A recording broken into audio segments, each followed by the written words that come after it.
Team Liquid's turn to ban.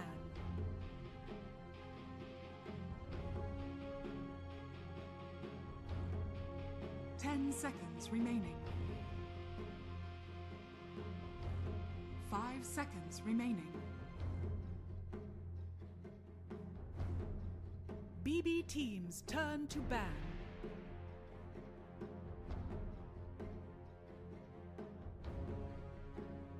Ten seconds remaining. 5 seconds remaining. BB Team's turn to ban.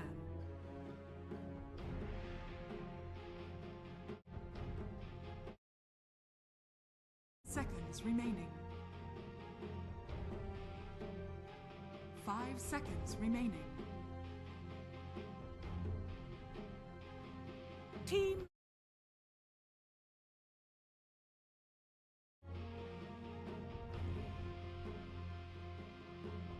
10 seconds remaining.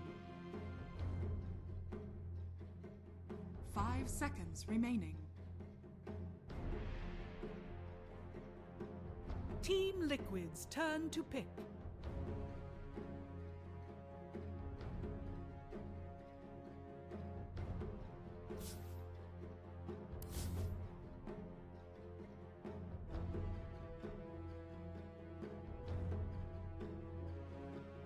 Ten seconds remaining.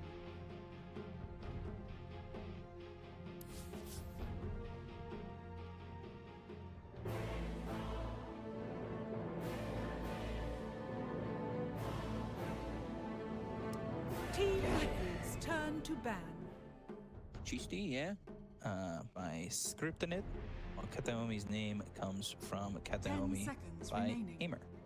Aimer? Maybe. I tried. 5 seconds Give it remaining. a shot. You ever think about making your name a music name and not a fashion brand? Not really, but I thought about rebranding, but then I also remember Swindle Melons into Kyle, which was not the greatest transition in Dota history, so I just decided to keep my own. And let's see some of the bands. We've been talking for a really long time. I also forgot what we said, but I remember one thing that I did say, that this Tiny is going to get heavily BB contested, so whoever doesn't have the first pick will have to pick Tiny, because both teams like to play it. And now Team Liquid opening up with Phoenix. Phoenix coming to the mix. Do you think Bloodseeker's going to be as contested as maybe some other heroes?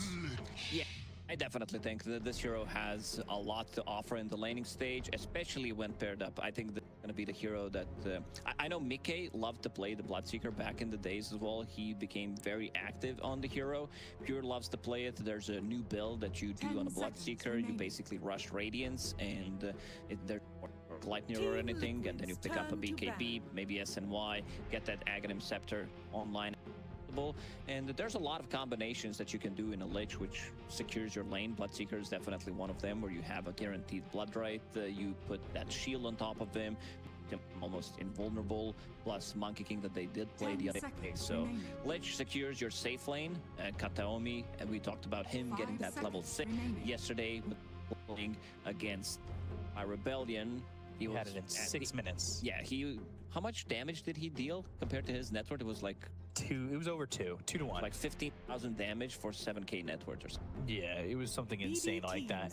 Muerta gets banned out here. We talked about the combination Lich and the Muerta. Later points in the game with the gaze and the dead shot into the calling. That is out of control and silence there. That makes things very difficult.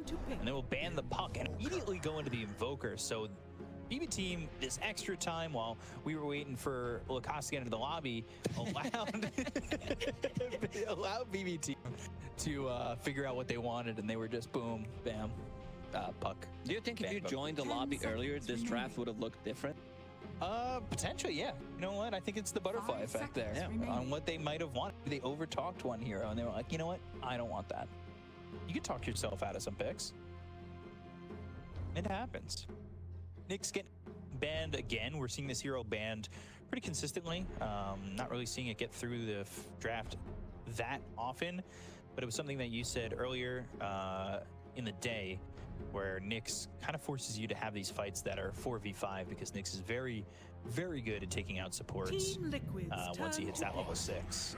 They're going to end up picking the Shadow Demon, so their support duo is going to be the Shadow Demon Phoenix. I like this a lot because BO3 they wanted to go for something to buff up the carry. Alacrity, Frost Shield, throw in some Glimmer Cape, maybe a Solar Crest. Shadow Demon is going to remove all of that, and you also have a bit of a save, which is great 10 against Chain seconds Frost when he's remaining. going for some of these solo kills as well. So yeah, you will need seconds some kind of remaining. a stun. Most likely that's going to come out for Team Liquid from the off lane. These are the heroes that TSpirit loves to play. A lot of these got banned, but I could also see him pick up some. Pangolier getting picked up for Team Liquid. See if that ends up being mid or off lane, and then especially we'll see what facet they want to go to the double jump or the Thunderbolt facet. Sometimes when you're in the lane, you see the Thunderbolt facet, but also 10 that shield seconds crash, remaining. double jump makes you feel Makes you super so tanky. Yeah, if it's it's going to hard be the 5 side lane, seconds remaining. it's 100% double jump because Yeah. you get the extra value. There's still mostly that chance that it's even double jump from mid just because it Yes. makes you so tanky, but that's really the only occasion that you'll see Thunderbolt. I think both of these teams might be looking for some type of a maybe Beastmaster, because you want to have something against this Bango, something that he's going to be afraid of, and also Bloodseeker. I would be definitely fine if they pick up Bloodseeker for BO3 right now. Bloodseeker that early. They still need their other support, as they've only got the Lich up to this point. See if they want to pick up a support with a save. Yeah, it could also be something like Ursa. I don't know if you want to pick it straight away, but if you want to save the pick for last, it could be really good. Even though you're playing a Shadow Demon, which can be tricky sometimes, but you also can play around it. Liquid's turn. So they go to the Io Marcy combo. So this is carry Marcy, right? Yeah, most likely, and this might actually be some position for Lich. It could also be, let me just double check if Miero has been playing any offlane Marcy. 10 seconds remaining. That's a pretty... Yeah, he did. So this might be the offlane. 5 seconds wow. remaining.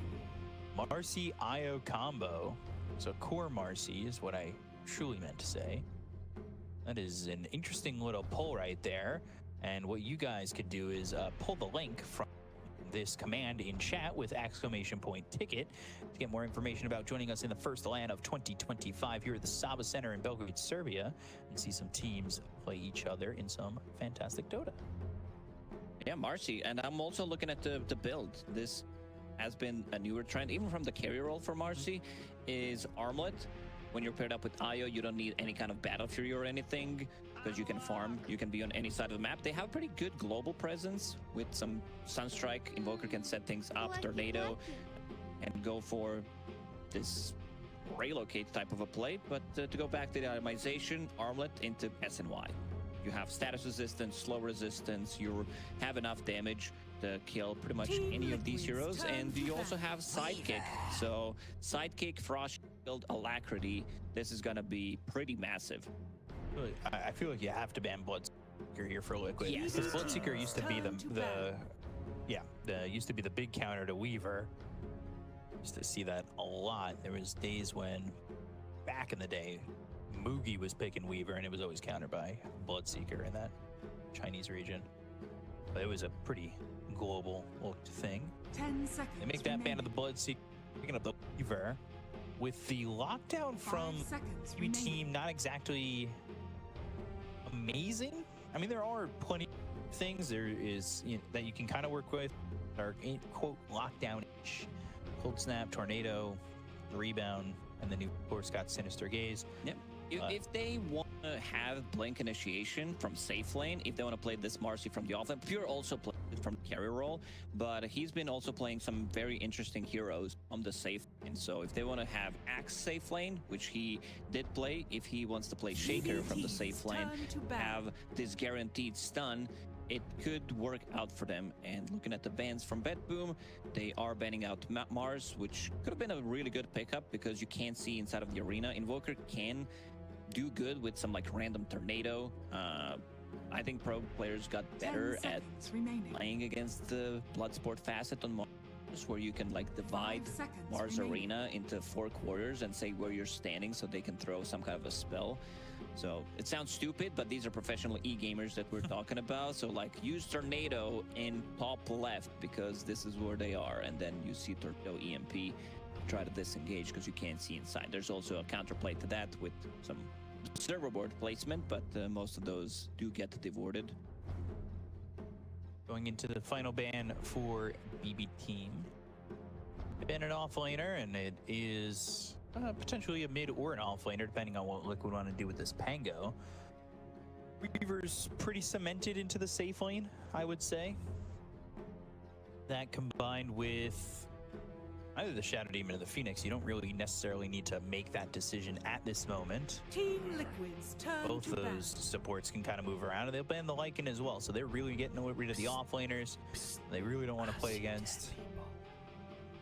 But will be this last ban for Team Liquid. We'll have to see. I'm also trying to think what Liquid could pick up, something that's going to be paired up with this Phoenix. Most of the time you want to have a melee 5 hero, seconds remaining. something that's good against all of these. If they feel like they need slightly more team fight, they could potentially take Tide Hunter. You don't die, like you still have a lot of protection. Problem is you're gonna have your mana burn, but you gotta, I think you will need to take an L in one of these. 10 seconds remaining of reserve time. Team Liquid's turn. They to go pick. with the ban of the Ursa, something that you were talking about and asking for the side of BB Team. Yeah, it's very good in lane against Pango, great against And they Shadow Demon, great against pretty much everything in the games. They decided to ban it out, and it's gonna be Axe. Do you think this is, because you were talking about the weird things that Pure might maybe play, is sort of a pickish takeaway? No, so this is gonna be mid Pango 10 Axe. I seconds thought about it remaining. for a second. You need some kind of a stun for Phoenix. 5 Rolling Thunder seconds is gonna be remaining. fine, but this is also, I'm looking at itemization from the supports. A lot of the time you will need the Yule Scepter to counter Axe. You have Tornado, so from Invoker, that's none of these heroes actually build into Yule Scepter, so that's a bit of a bummer. And let's see what he decides to You go may for. select It's your gonna be hero. Lifestealer. Stealer. Well, Lifestealer gives you really the opportunity to transport 3 heroes with Relocate. Because you can infest in, relocate. Yeah, why not pick Snapfire earlier? Good against the egg, and then you can get Aghanim Scepter and then transport the whole team. You should talk to them about that. I wouldn't know why or why not, but maybe you want to talk to a coach or two and ask about the Snapfire potentially. This is the meme. Plus Pudge as well. One of the best things. Maybe Centaur with the Aghanim Scepter. We're cooking here, cooking too hard. Sometimes you gotta cook. Sometimes you gotta make some great dinner and dessert, and we'll see if it's a 3-course meal for either of these teams. It looks pretty good from both sides. I like both their drafts quite a bit.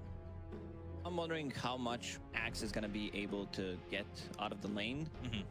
Kataomi is going to be playing Glitch. Save will be on Io. Phoenix, Shadow Demon, these are strong lane supports, and also Axe level 1. He wants to be able to help out with the battle hunger when the 2 supports are trading on the side, so that can be a bit of an extra one, but you're playing also against the Lifestealer. Level 1, level 2, you're gonna be fine. You can always creep skip, but yeah, Lifestealer, I don't think he should die in this lane. I'm gonna go with Bedboom team. I slightly like more draft role because I've been spamming Axe a lot recently. His stonks are on the rise, but sometimes the lane can be a bit difficult. Prepare for So battle. you're going to go with BB Team. I'm going to go with Liquid. We're gonna go with Liquid. We're going with Chat for the 3rd time. No, I'm going with Chat for the 2nd time. Second? Or actually, I think I was going no, with because Chat. I got the last one right and they didn't. That's why they're still at 4 points. So I have not gone with Chat because Chat hasn't known what they're talking about recently. I don't mean that in a mean way. I'm just saying up to this point, you guys haven't exactly gotten it right.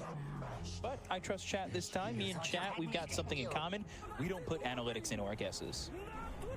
We overcooked. We've been thinking too hard. We've been also going with the teams that we like more, that we think that are stronger. Yeah. So yeah, chat is a bit biased. I am joining them as well, but not this time. So Okay. I think BetBoom team, they have the draft. I also want to see this Marcy offlane in action.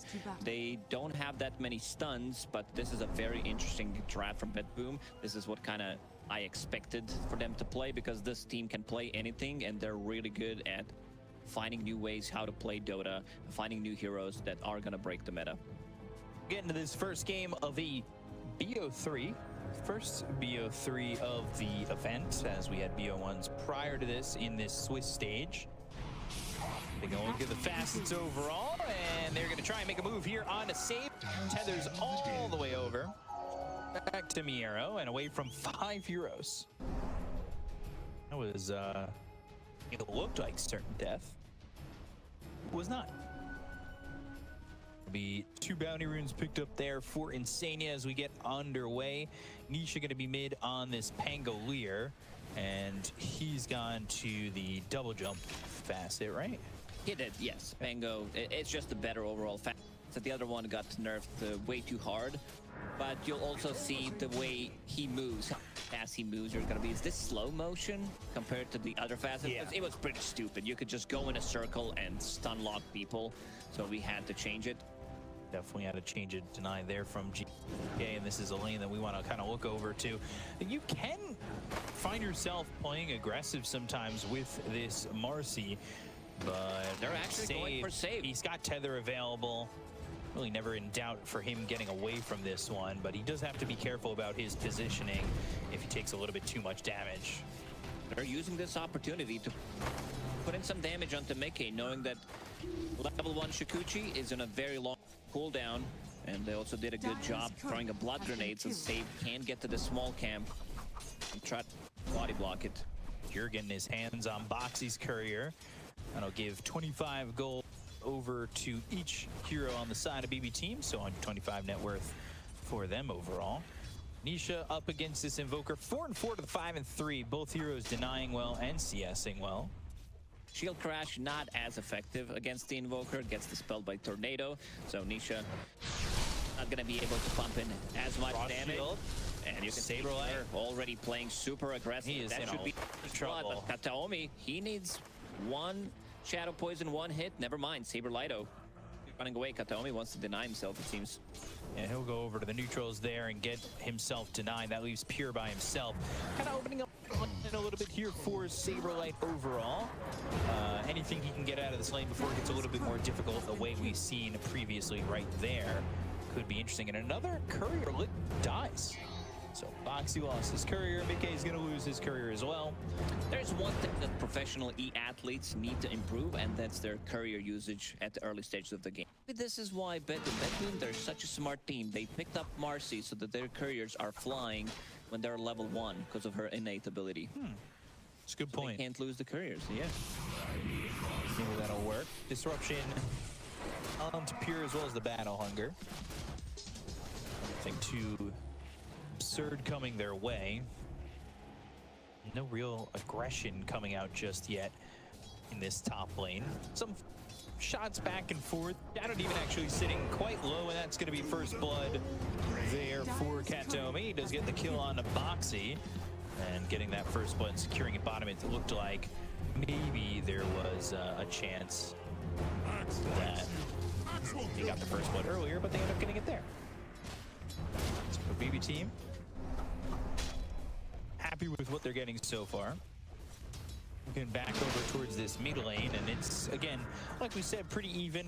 I don't really expect many kills unless somebody rotates over. Yeah, solo kills are not going to happen in the mid lane. There's just not enough damage to pump out between these two heroes. And Miro, I like what he's building, double bracer, because he is playing with Io in the lane, so you want to have that extra regeneration.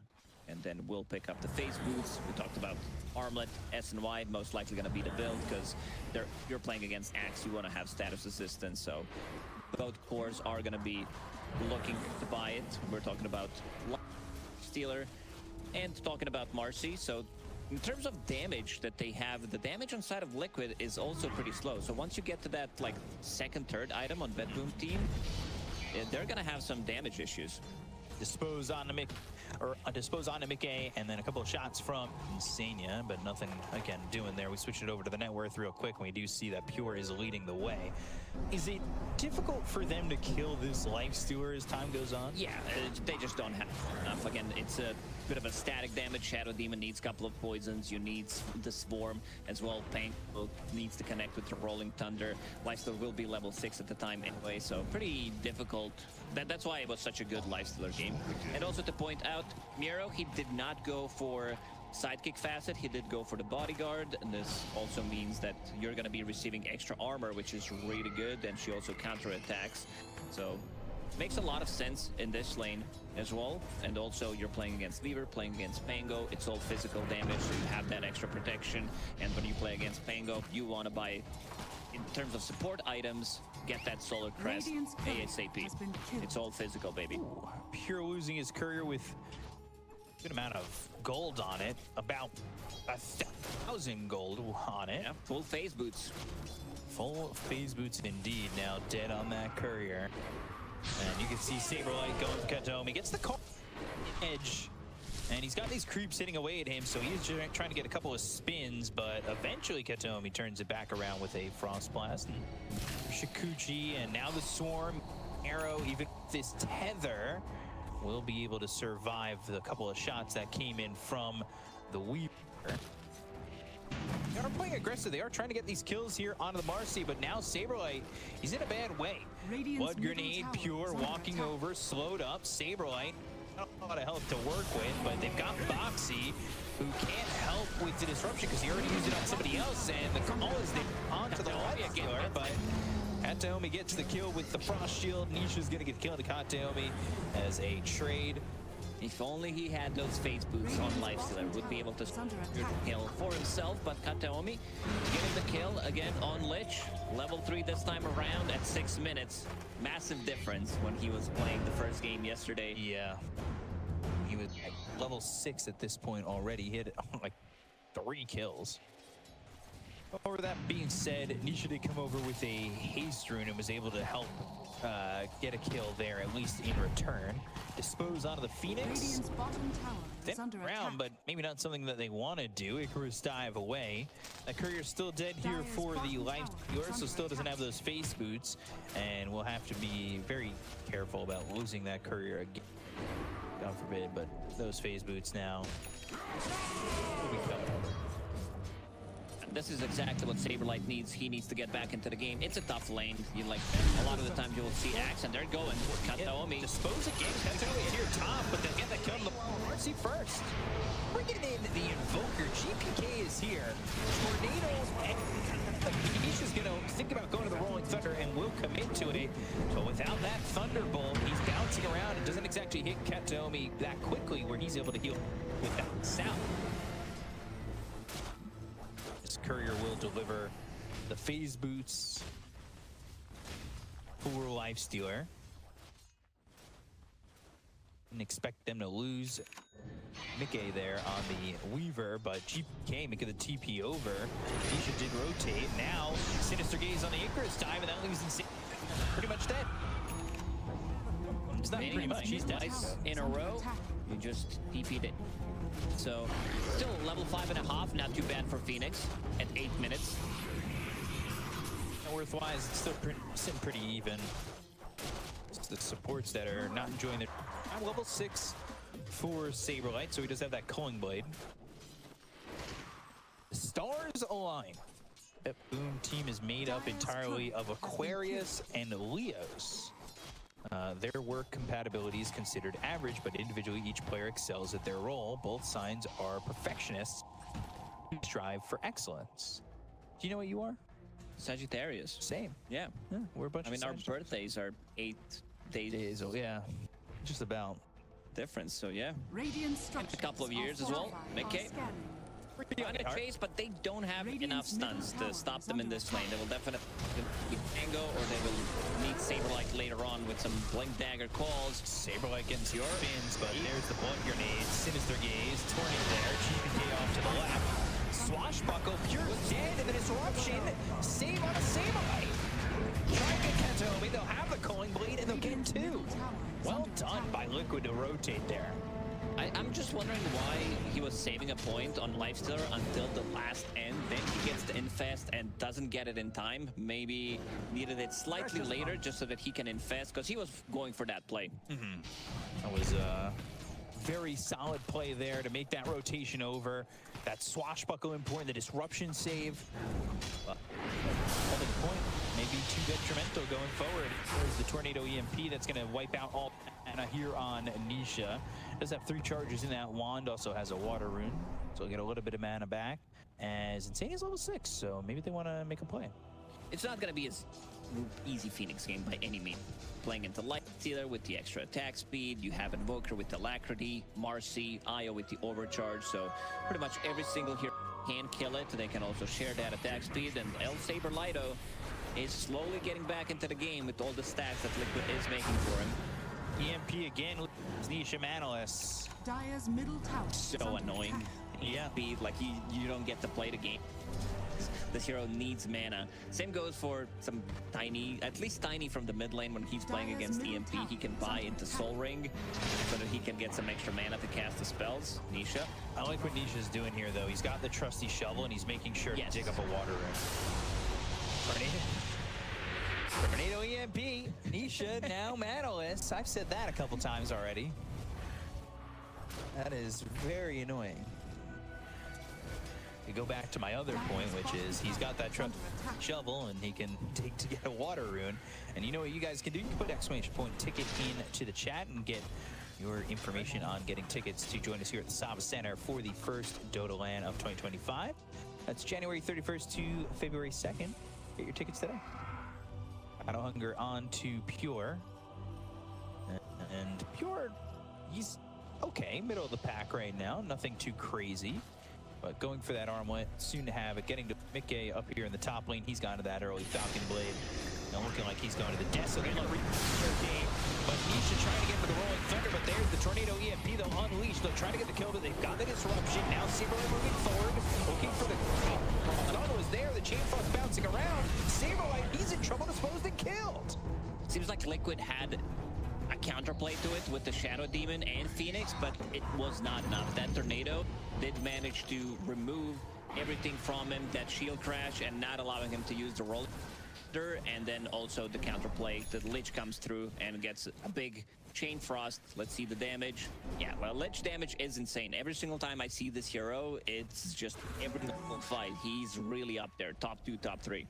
And they had a lot of rotations. That's something that helped Liquid succeed over in the bottom lane, but now BB Team's able to do it over mid.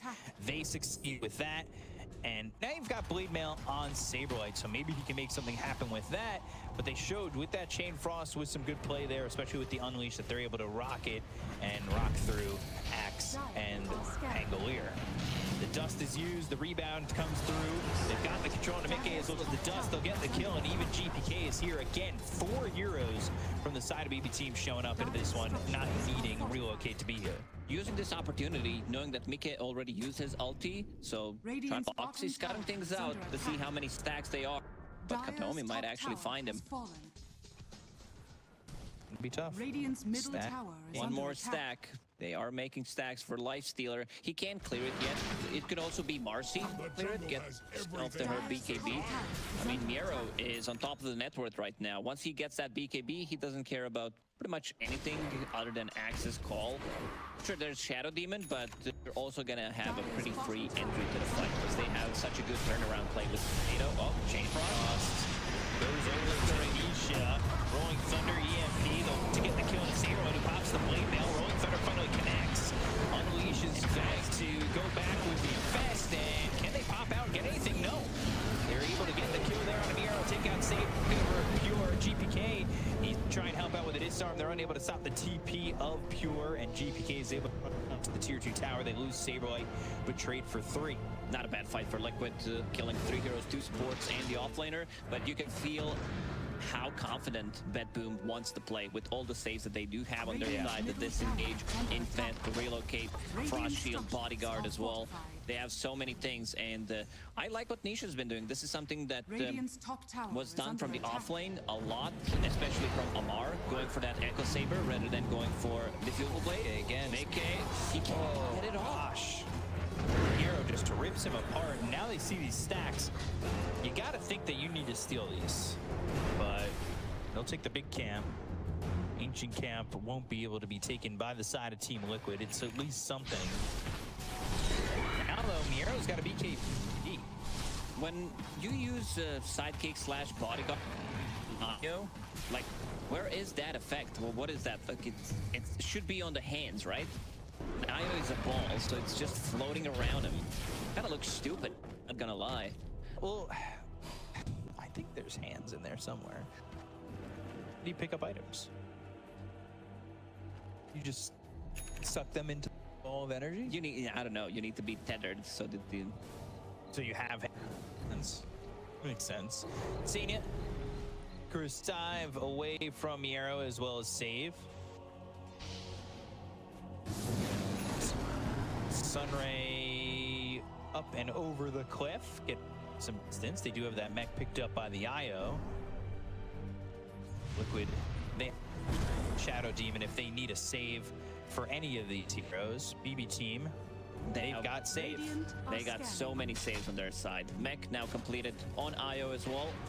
Lich going for a Blink Dagger. He wants to be able to jump in and get the good Chain Frost off. And I also think that they have enough control, because they're lacking a little bit of control. Maybe that's why he's going for it, so that he can kill Pango before he can get stuff done. And itemization from Pangolier, getting that Echo Saber, it makes you a lot tankier, and also Shield Crash with the facet, with the double jump, level 15 talent, you get that extra damage, extra barrier, so that feels nice. But the problem is, if you can't get dispelled, immediate TP from Liquid. Blade Mail, kind of a matter to work with, but the Blade Mail's not going to be enough. BKB was popped, Icarus dive away, Saberlight's dead. Blink Dagger for Kataomi. His first item.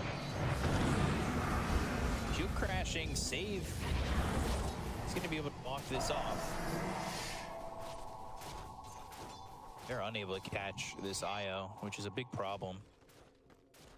Saberlight does have a Blink Dagger, so they might not expect it, considering that he didn't show it before he died. So it might be time for Liquid to smoke up and get something done, maybe turn that into Roche. You have enough damage with this Deso and Mekay. A lot of physical damage, so there's gonna need to be some solar ACs. There's the Blink reveal from Kataomi. You did not expect that one, huh?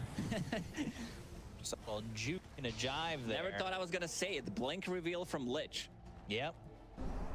I mean, that's how it goes down.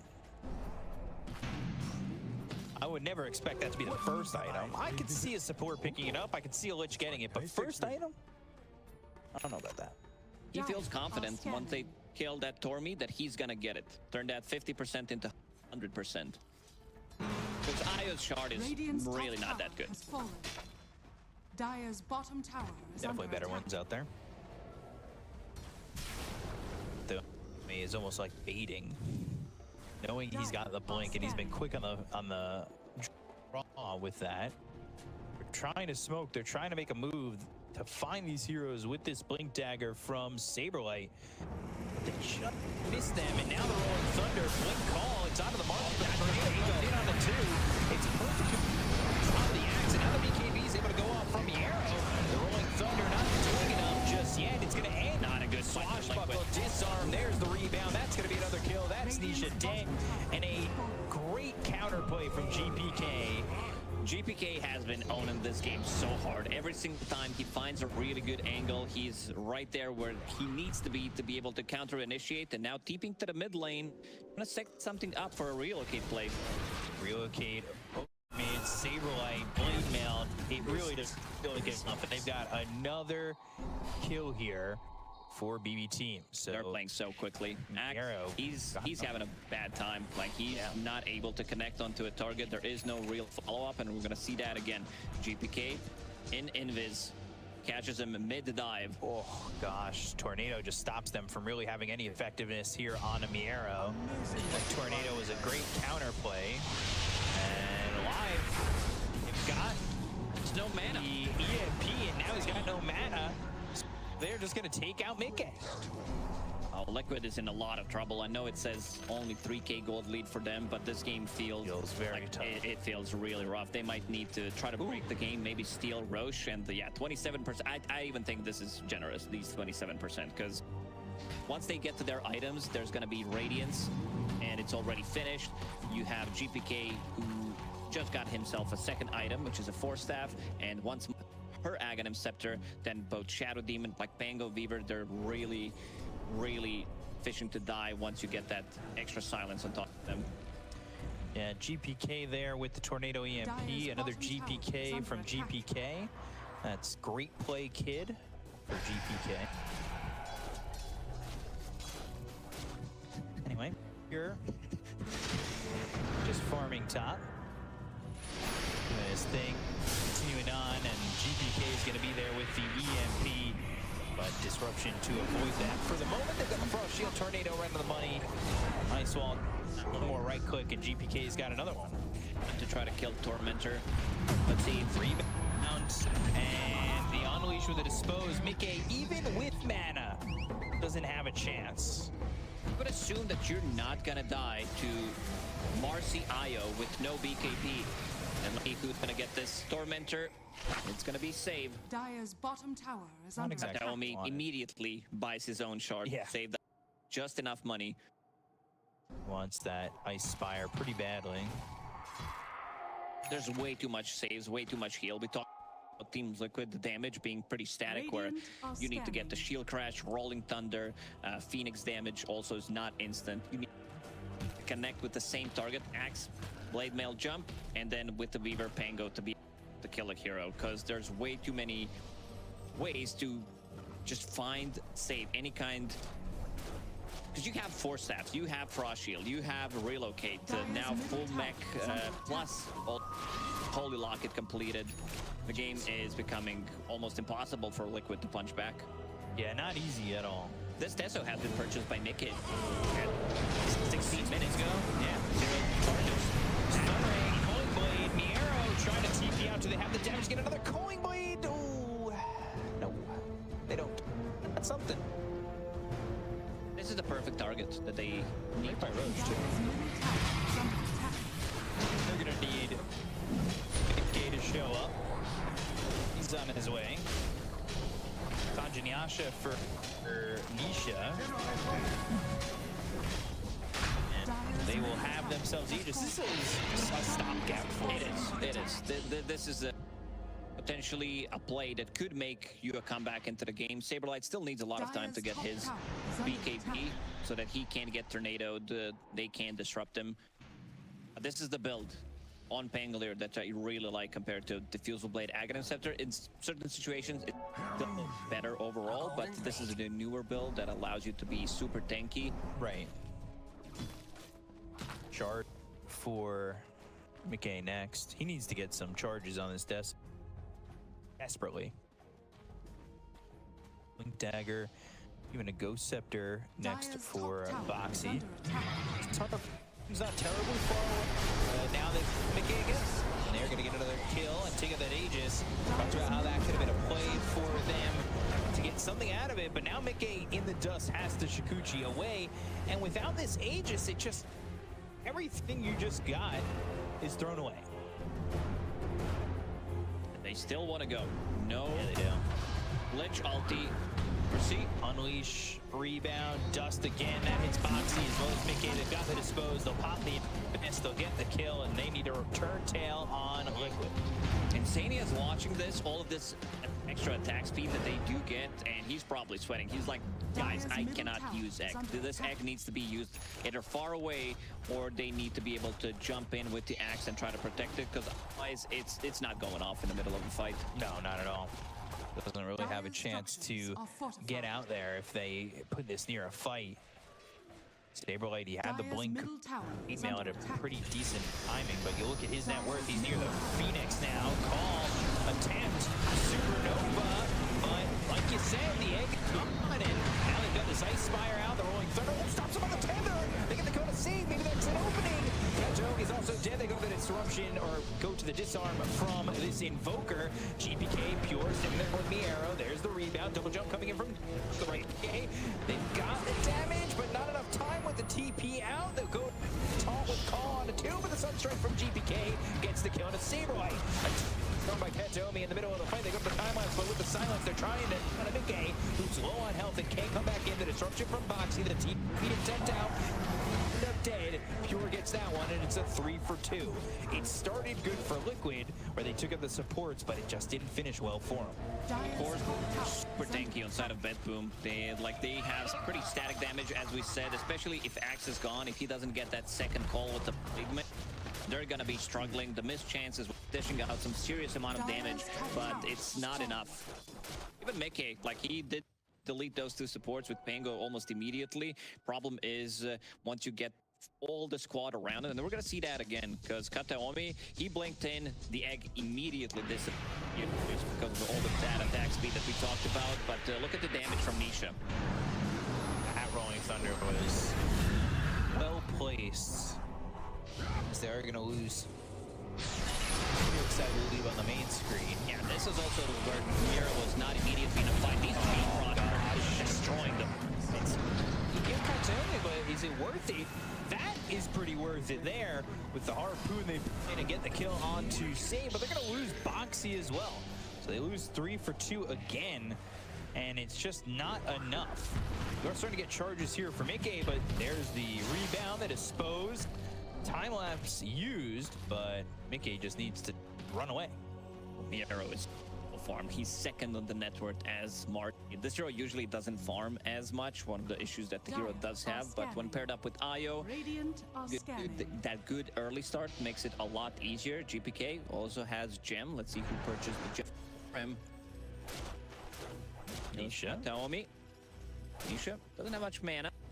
But you also have so many issues because you can't kill Pure 100 to 0. I think it's impossible to just kill him, all the saves around him. So that means that you need the kite. And this Lifestealer is about to finish AC.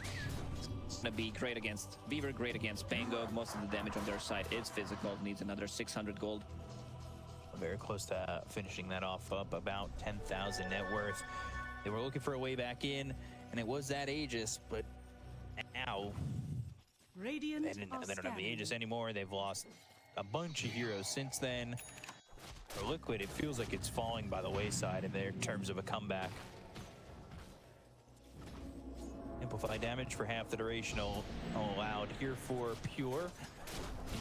Agar for the Pango. Dire's bottom tower Flying in. He wanted to get that a little bit earlier, but decided not to, and has left it to this point.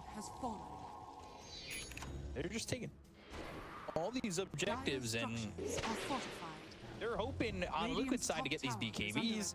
GPK is the one who's chasing. He's trying to set things up for the real play one more time. Yeah, Tornado EMP pulling them in. They've got the Chain Frost. They don't even need them. So much damage so quickly. And they were there with 3 heroes. That was a 3-man relocate. TPing over there was, I believe, the Lich, but they're on the other side. They go to the other, so Oxy, that's another kill there. They look for Mickey. They've got the Sinister Gaze, and with the damage, they'll get another kill, and this is just looking all BB team. They're ready to close this one out. Ready to go for high ground, because Liquid is trying to make something out of the map, try to get something done on the sides, but GPK had a pretty flawless game. He didn't get single time, 8-0 and 9.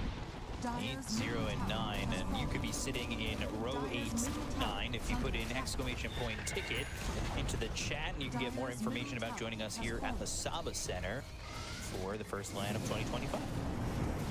Sunray onto Pure, but he'll rage, blink call, pulling him closer to the team in the Supernova, but they're able to walk away so quickly, though, infects into the IO, and eventually, you gotta assume they're just gonna reinitiate it. They've got the Sinister Gaze on the jump of that shield crash, but they get the cone of the Axe. They're gonna look forward to the rest. Godlike for GPK. Icarus dive away. They'll focus their attention on the tier 4 tower, opening up the throne. Disruption on the Pure, but it's not really doing much of anything. They'll unleash. Swashbuckle away. Harpoon pulling the Marcy back in. Ags as well, putting those silences on. The chain bouncing around, back and forth it goes. Katheome gets the kill on Anisha. They'll look over at Boxy. They'll take out another. They're taking names. They're taking numbers. They're taking your throne. BB team all over Team Liquid. Sadly for them, you cannot kill the fountain because I believe BO3 team will going in. Yeah, they've been going in, and Boxy is gonna be the one pulling it first. This was such a masterclass performance from BO3 team in this first game of the best. BB team. Big sigh of relief in game number 1. BB team getting the victory there. A little stretch after the win, and they're happy to get one under their belt in this first BO3, and that puts them just one game away from a promotion into the playoffs.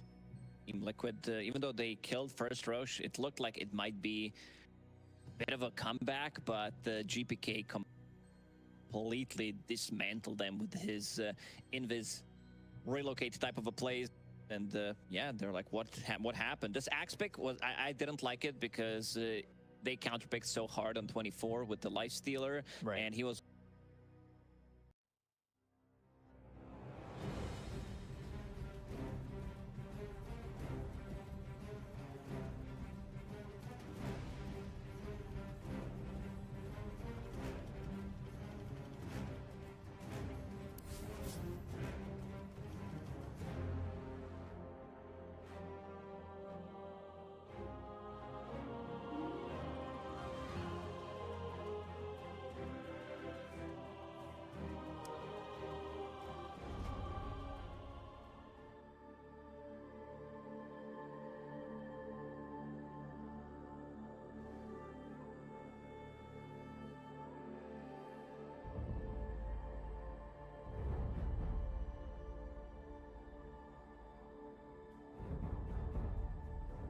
I just woke up. Leave me alone. A fulfillment of the prophecy. I just woke up. Leave me alone.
What blasphemy is this?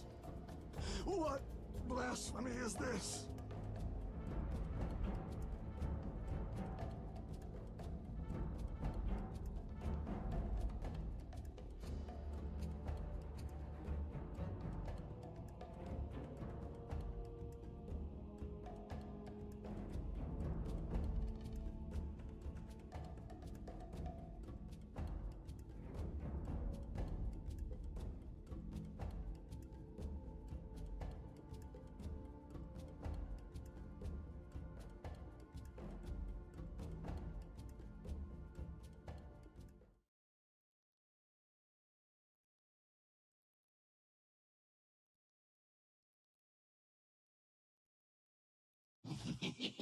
Leaks, leaks.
终于等到你。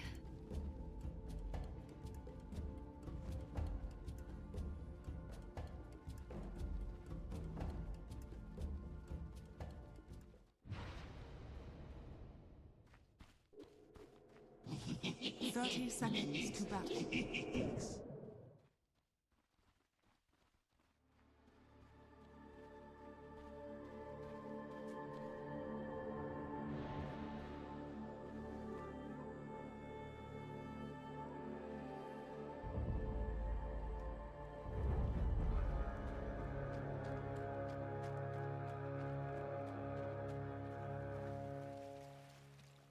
The battle begins.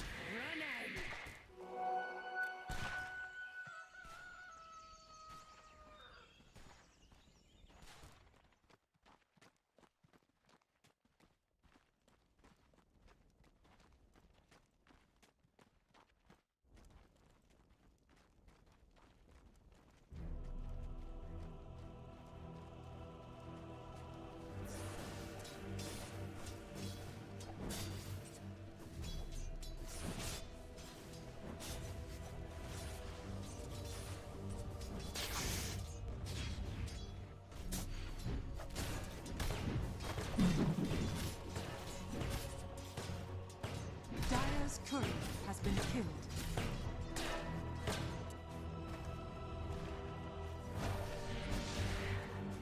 Radiant's courier has been killed.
Radiant structures are fortified.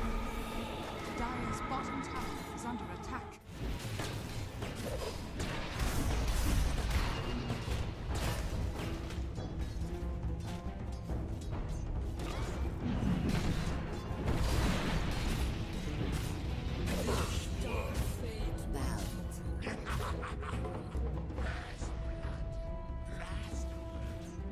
Dire's bottom tower is under attack.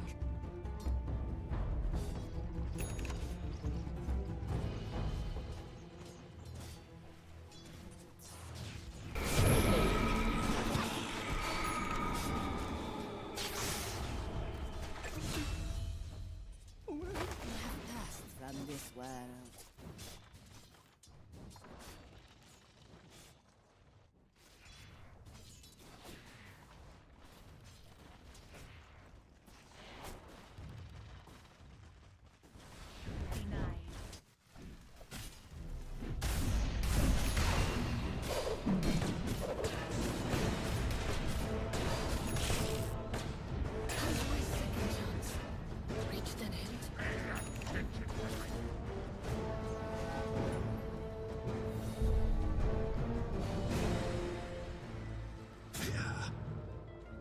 Death and good are linked.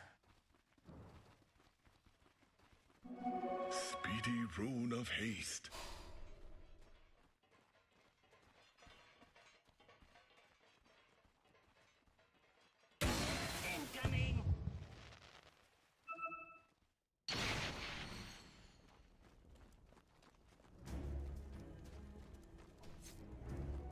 Radiant's Stupendous! courier has been Dire killed. are scanning. Dire's bottom tower is under attack. Dire's courier has been killed. Dire's bottom tower is under attack. Radiant's middle tower is under attack.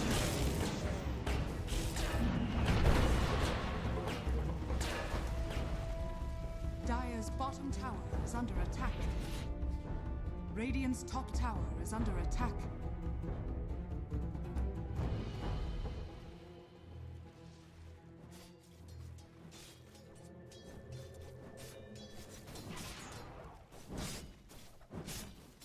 Glide!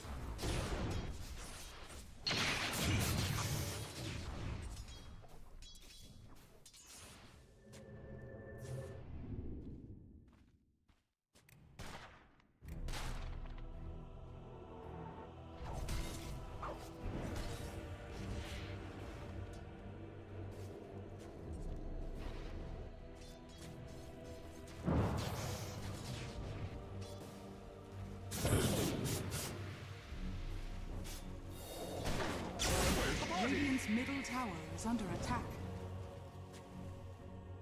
Dire's top tower is under attack. Dire's structures are fortified. Radiant's bottom tower is under attack.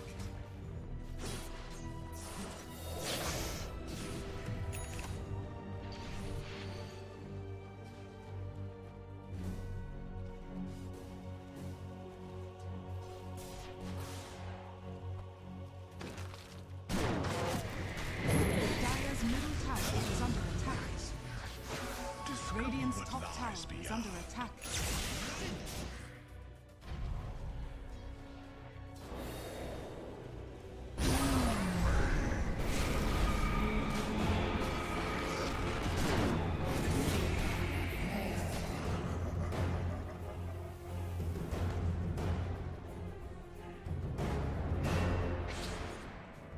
Radiant are scanning.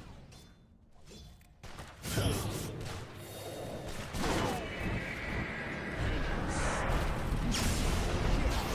top tower is under attack.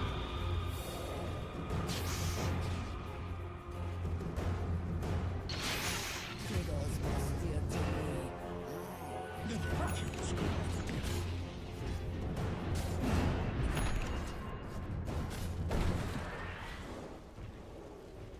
Dire's bottom tower is under attack. Do it with flair.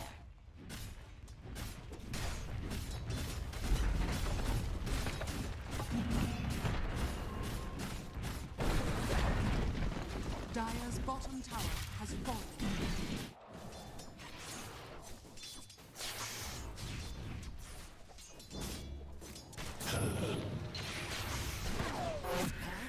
Is this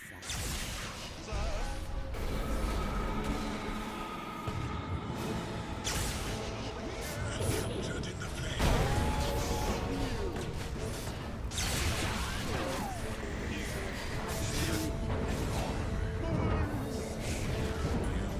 Chained in searing heat. The lesson was run.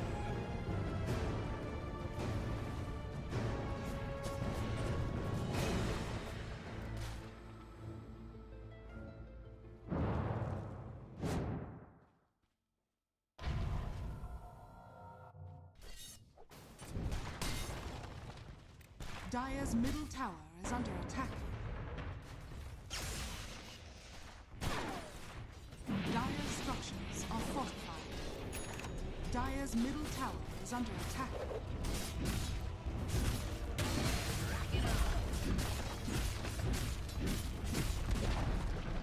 Dire's middle tower has fallen.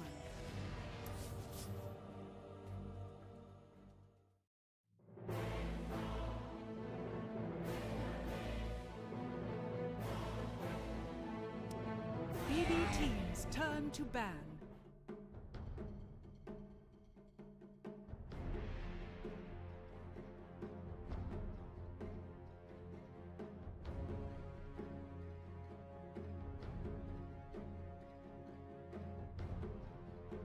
Ten seconds remaining. BB teams turn to ban.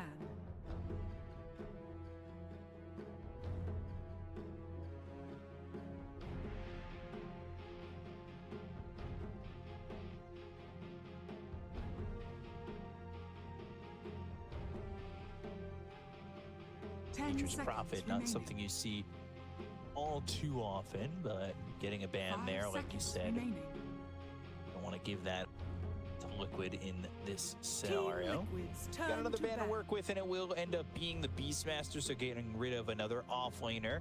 Getting rid of the Beastmaster, who may go for Helm of the Dominator or an Ags for some extra damage, but now moot point as it's not available in this draft anymore. Thinking about other offlaners that they might want to go to. What are you seeing as they've already banned the Nature's Prophet of the Beastmaster? This is probably going to, at least I would think, not want you to go to an offlaner last. Yeah, if this was not a drag, like, problem is, I would say Dawnbreaker, but then again, Dragonite shuts down Dawnbreaker because you can't use your Qs. You're gonna get stunned. He's gonna save the stun, but they also might want to play it. I want to see something spicier from Team Liquid because a lot of these offlaners like Lycan, they're not really good against Dragonite. Might be for the game, but you're also gonna not putting any pressure to Dragonite, so they might be getting something. I wouldn't mind seeing Viper maybe slightly later. Now pick up another support, get a boxy hero right now. Figure out what this singular ban is after this Phoenix pick at the moment. Would you ever pair up Bloodseeker with either of these lineups so far? Would you want it up against the DK, and would you want it with Team Liquid's turn to pick. BB It's probably one of the better ones that stand the ground, that doesn't care about Rupture. Sure, you might get pushed, but he also pops a BKB and you don't have enough. So this Slark pickup, it's a little bit of a bait. This can be played as a position 4, which has been very successful in the high pro level. 10 seconds not a pro level, high level Dota. There's been people who've been toying 5 a lot seconds with remaining. it. Saksa 9 class, so might be a bait pick to see what they're actually going to go for. Because Slark is good hero against the Dragonite. You have percentage-based damage with the Phoenix ready to back him up. And Right. Io one more time. Let's see if this is going to be another Marcy game. Yeah, it definitely could be another Marcy game. I'm wondering, with the Slark in a position 4, what's the build they're going to be looking for? 10 seconds Slark 4? Yeah. You're buying blood grenades early on. You're trying to 5 get seconds drums remaining. and then pick up the shard for yourself and then try to scale. Okay. Trying to play it aggressive early then with Yeah. those blood grenades. Do you see that as a combo that you'd want to work with, though, with the Phoenix? And there's that Marcy you were talking about. And I mean, I was gonna be tethered to Marcy early on, but at the later stages of the game, DK. you're gonna be playing into DK. Maybe it's time to try to, because there's so much healing. I want to see some anti-healing coming out from Liquid. Is it time? The Ancient 5 Apparition. seconds remaining. If they didn't have Phoenix, if they had a bit of a different setup, I would say it might not be a bad one. But I'm just thinking if they could maybe sneak in something like a Necrophos as well. Like I just want to see something spicier from Liquid. Team Liquid's turn to Well, they're gonna go for the Enigma. That's spicy enough. I like this approach. Problem is in the lane, if it's gonna become like a micro lane. So if Dragonite gets close with the cleave, he's gonna be able to kill your Eidolons. But 10 they seconds wanna remaining. take away any kind of farm from 5 Pure seconds as much as they remaining. can early on. We saw how successful it can be in our previous series where Talon were playing against. Who were they playing against? Andra, and they were shutting down 33 by forcing him not to go into the triangle, blocking those camps constantly. And remember, you can get tickets to join us, and you can put !ticket in the chat. Join us for the return of your tour to the big stage, and join us for the first Tier 1 tournament of 2025 with a crowd. So you could see Enigma against Marcy. If they draft it again. If these two teams meet again, maybe in the playoffs, maybe BB on the stage. team's turn to pick. And they go from Enigma to Troll. Troll has been a hero I almost felt not existent. Yeah, it's I'm just thinking this is a hero that can battle Dragonite. There isn't that much control on their 10 side, and he has the remaining. backup of Black Hole, backup of Slark's Shard, because this is going to be a support 5 Slark, and you also remaining. have Sunray behind you. And you also have BB Aghanim team, Scepter, so turn you can back. dispel some of these things. So Gyro. I think this could also be carry Gyro, and they might shift Dragonite to the mid lane. Would it ever be 5? Just It could also be 5 Gyro that 10 seconds. then takes put it up. Black Cannon Liquid's level turn to 1 pick. just to deal with the Eidolons.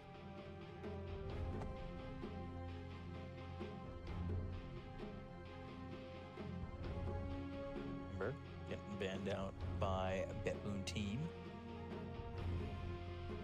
So we want to ban 10 out here seconds because it remaining. kind of leaves the draft pretty far open with this Gyro. 5 seconds remaining. I don't exactly know Team Liquid's everything turn you're to getting in the ban. moment, but they do ban the Winter Wyvern. And Wyvern good against the Enigma, good against the Troll, right?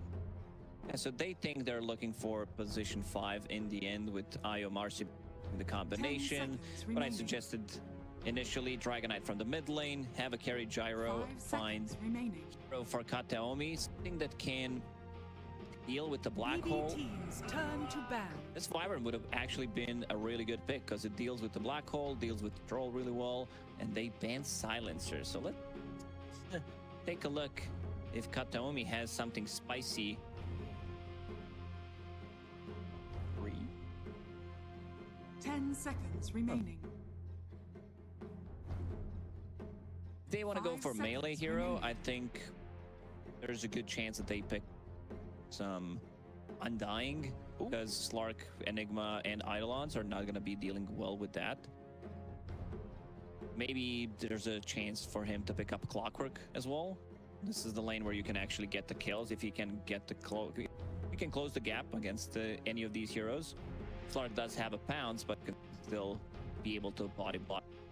The Tombstone would be for them chasing with a rebound in or call down, slowing them down, and then you've got the Tombstone to chase with. I could see that Undying being pretty good. Probably Tombstone's also always a pain in the ass to deal with. Nice ban though, taking some time here for Baboon Team. Mercy IO, though, gives them some global structure. Maybe they throw the gyro, like you said, safe lane. They can go DK mid, then leaving you with a 5. But if they don't, it leaves you potentially wanting a mid. And I wonder, maybe they want, say, the puck coming to play. Oh, I mean, this is going to be Dragonite mid. Usually puck is countered by that DK mid because he builds into different items. He does build BB into teams turn to Blink pick. Dagger, so they might skip that one. But go ahead. Team Liquid. Did they just miss a ban? Is that just what happened? Yeah, I think they did. Pet Boom didn't ban anything. 好险哦！ They 差 just 一点就让你得到啦。 okay. Sure. I just saw Hitting it. them with unluck. I just saw it stay open. Bedboom is also a team that, what 5 was it? It seconds was Birmingham when they accidentally picked Lifestealer instead of banning it, or they randomed it. So they played it and it looked really good. Miro was the one who played it. So Abaddon Choose your and then hero. Earthshaker. A lot of smiles from Blitz on that one. Abaddon is, so it is going to be safe lane gyro, mid DK, off lane Marcy, 4 IO, 5 Abaddon. Okay, and then Nisha on the Earthshaker, Mickey on the Troll, Saber on the off lane, Enigma, 4 Slark, 5 Phoenix to round out the draft for Team Liquid. Interesting. Offlane Abba. It's been a while since I saw this one. When was the last time I actually saw offlane Abaddon? I think it was during DI when Heroic played it. It was the Vi Lama who played it and went with some really weird item build. Because he did go for Manta style, which doesn't, like, the curse doesn't really work that well anymore, and they lost that game. Abba, I also want to see like what the itemization is going to be from offlane Abba.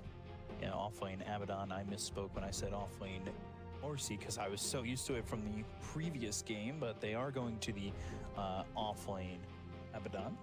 Not something we see too often, but definitely could be a crowd pleaser. But we'll have to go to our predictions. This time, chat, not as convinced, but they are going with Liquid. I'm going to go with Bedboom team. Bedboom team, you believe in this offlane Abba? I believe in the Abaddon and don't believe in chat anymore. Mid matchup again, give me DK. DK against... You see it right there? I'll give you half. I gave you half.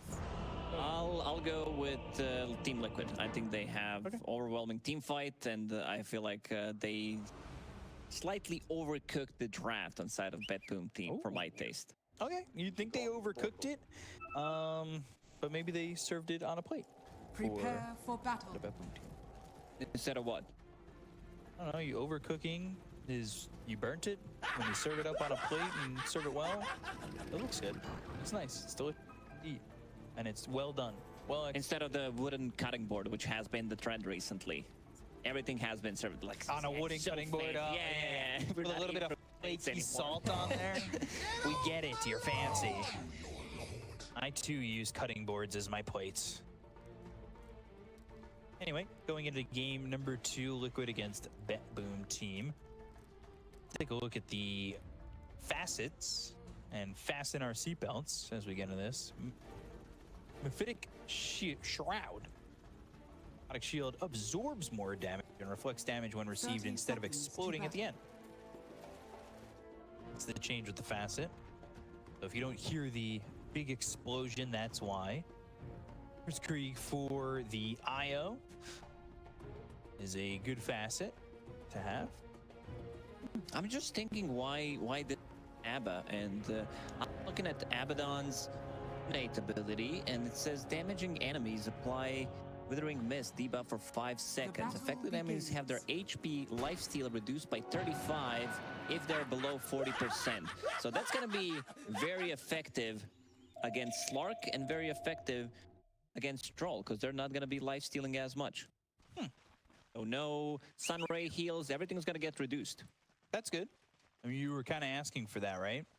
Yeah, I wanted to see something. I don't know if that's actually enough if this is gonna have that much of an impact. But yeah, GPK in the mid lane, gonna be playing against Earthshaker.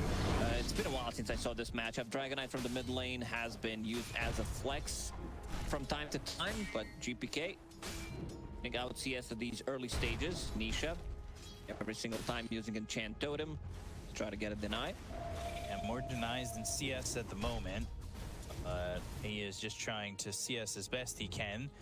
Looking over at Saberlight, and he's pulling these creeps, or at least attempting to pull these creeps with that Eidolon.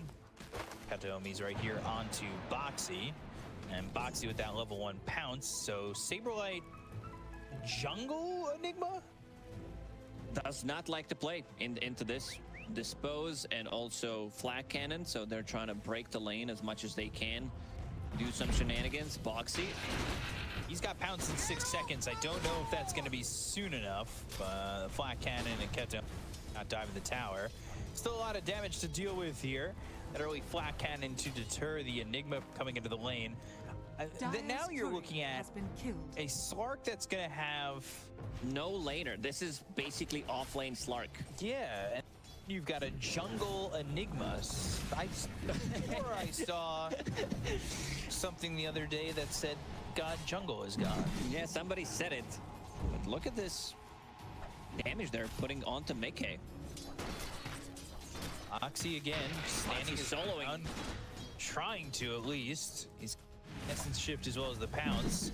Under the tower again, and now Miero just trying to get a kill here onto Mickey. The tether over to the neutrals won't get it. Miero's got first blood, and I almost want to say they gave a thought to going under the tower for a split second. He does Orb of Venom. He brought Orb of Venom, started with Magic Wand, 3 branches. So that's going to be extra reduction for the healing as well. So they might be cooking something that I did not see when he drafted this draft, and it looks really good on paper. We'll see how it is in practice. Phonic Shield now placed on to save. So orb inside an orb. Matryoshka now. And they'll go for Boxy again. Trying to get the dispose out and starting to really get me with those right clicks. Boxy was also an offlaner during his career for some time. Saberlight, I don't know if he was a jungler at any point of his career. Probably in some pubs. When you get mad, go to that jungle. Oh, he is now. Yeah, he is the king, what did he say, of Sigma people. Is that what he said? I think so. Something along those lines. I won't. Self-proclaimed. Well, I guess that's out there now. GPK against Nisha in this mid lane. It's 17 and 10 to the 14 and 3. But Miero now chasing Insania. The Icarus stop still damage over time. Still gonna kill him. Oh man, they've been practicing this IO combinations from the offlane. This is brutal. Pounce, some right clicks. Solo lane here for Slark, and they're not even able to get a kill onto him. He's gonna be level 6 pretty quickly, and early Falcon Bleeder, but Boxy, he's not CSing or anything. He's only got 3 last hits. He is bottom of the net worth with his solo lane. Only missile comes through. There's the dispose. Boxy with the pounce, trying to get away. And there's the Flak Cannon, just trying to keep the vision. Stops that salve. 2 more hits. Pure is attacking Sentry Ward to get the Flak Cannon to cancel the healing salve. This guy's onto something. He's got something cooking. Like he said, are they going to leave it in the oven too long? Is it going to overcook? Okay, not exactly having fun down here bottom. This is overwhelming presence coming in from the Abaddon. Again, just Flak Cannon, push Boxy back. He's still not really getting much CS. He's still at 3, and that means it's a pretty open lane for Pure. And by open, I mean he's top of the net worth with his Abaddon. Finally, Saberlight comes over. Malefice, and thinking he's actually dead. And FISSURE, he's gonna die. They lose Boxy and Senia's dead. Kills all over the place. 3 dead on Liquid all of a sudden. Offlane duo from Boom team. They're doing so much. Abba is going to be level 6. How do you kill this guy? Have enough damage. He's paired up with extra heals. And he's bringing in phase boots. Mickey might need to leave this lane ASAP. Katomi's here. He's dead again. Yeah, Mickey's dead. I don't really see how he escapes. They're going to bring over the Enigma, but Enigma doesn't really have much to offer. And he's just... So now a Phonic shield again. Saberlight's dead as well. And now Saberlight TP'd into this. He's surrounded, disposed, and Niero, he needs to be careful. He's really low, and he is dead. Liquid bringing in numbers, exactly what they need to do. And this damage from Abaddon IO is insane. They cooked. And people are saying we need a new patch because this one has been stale. Instead, they're going to kill Insania. Saberlight. Saberlight is at level 6, and save is gonna revive. Oh, blood grenade. Oh man, while all this was happening, he had earned in his backpack. Oh. So didn't get any charge. It is. Saberlight gets a double kill. I mean, that's way better than the jungle he was dealing with. Oof. Manages to survive as well, but no charges on earn. He might actually commit to go for the full Spirit Vessel, considering that he's playing into Dragon Knight, he's playing into IO Marcy. My problem is Abba can dispel it, so not sure if he wants to fully commit. Seems like he is watching at what he has in his quick buy. Smoke from both the IO and the Slark. Senior over here, and I'm still very interested to see if this is just going to be straight up full harpoon here for the Abaddon, and then how do you get away? Because that's not going to be fun to deal with, I'll tell you that much. Oh, look at Level 7 Saberlight, he doesn't actually have the mana for Black Hole. So he's just... all these items hit him, but the way this Phonic shield works is... don't hit me. Just dealing way more damage. It doesn't explode, but he is reflecting that damage. And relocate coming to the mid lane. They're going mid. They're looking for Nisha. He's got Echo Slam, and there are hero isn't exactly a spot. Even with the totem, GPK now getting credit for that kill, and the Boom team are going to send the Abaddon and the IO back over bottom. Nisha got the most out of it. Killed Observer Ward before he got killed. Boxy is pretty high level, but he's pretty low net worth. It seems like he wants to scale. Level 6 is building into power treads as his first item. Man, I love Boom and their ideas how to play the game, especially from the offlane. You want to play Abaddon offlane. Yeah, rebound one of those movement abilities similar to drinking buddies. Makes me question some things when you're able to move away that far. Wing missile flies in, Insania as well. Saberlighter here. They've got that level 6. They do that black hole. Using immediately pure. He is going to die here to Insania, but Mickey's dead too. And Mickey has way less than this gyro. Oh man, Mickey is in trouble. He also didn't buy a single component of the battle tree, so might want to even change his mind, because this is just look a disaster. 9 minutes in, doesn't have a single component, not even a quelling blade. Nisha on the high ground, they needs to be careful though. Can't really get a kill there, get anything out of that. Not exactly having a fun time. But as they'll try their attention onto Insania, and will get this kill with the dispose. And what you're going to want to do with your disposable income is put in exclamation point ticket and purchase some tickets to come to the first LAN of 2025 and see some tier 1 Dota here at the Saba Center. Yes, new ideas that these teams are bringing out, and this is going to be a tower which is going to open up the map. Boom team thinking maybe even jumping Saberlight here, knowing that there is Black Hole. And he is playing support Marcy, going for a sidekick this time around, so his can get his Abba as well, even Dragon Knight. GPK, what is he building into? He's just going to be a Blink Dagger, 700 gold away from it. Gosh, this Abaddon is so farmed. He's got so much farm. That's crazy. And I don't really know how you stop him. They killed him once. I still don't know how that's real with what we've been seeing him do. But to be fair, he dove under a tower, taking 1,000 tower shots. So it needed that much for him to die. He's going to be extremely difficult to kill in this game with so many saves with his ulti. Radiant's top tower is Always under connected by a save, you know? Dragonlance for Gyro, and Pure again Radiant's just having top that tower solo is under farm. attack.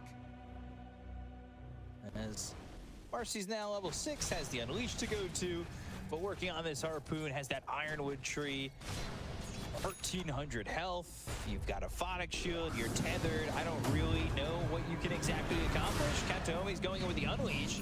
They've got the DK, there's the relocation, Nisha in trouble. They go to the Supernova off to the side. The Echo Slam going to be committed. Kataomi is low and dies. They don't get anything out of this just yet. Now they're trying to turn it around. Boxy with the pounce as well. The leash is going to be through onto the Dragon Knight. They pull Dragon Knight back with the relocate that they took Miero into the fight with. And they're actually back over. They're walking Radiant's back bottom towards tower mid. is under attack. So many Find pops that they anybody. can throw Radiant's courier on top has of them. been killed. Black Hole is going to be available in the next couple of seconds. Mickey's courier just died. They will not even have that one component. We'll slow him down. That was, I believe, Cornucopia. So that's a bit of an extra region, extra bit of a damage. 12 minutes and you've got Phase Boots, Wraith Band. Not the inventory you really want to be looking at if you're looking at your carries inventory. Definitely not. But Saberlight, good amount of farm as Jungle Enigma. This is bad. Is available. Not bad at all. Although he's just been up here farming the entire time. That is just crazy. Nothing really stopping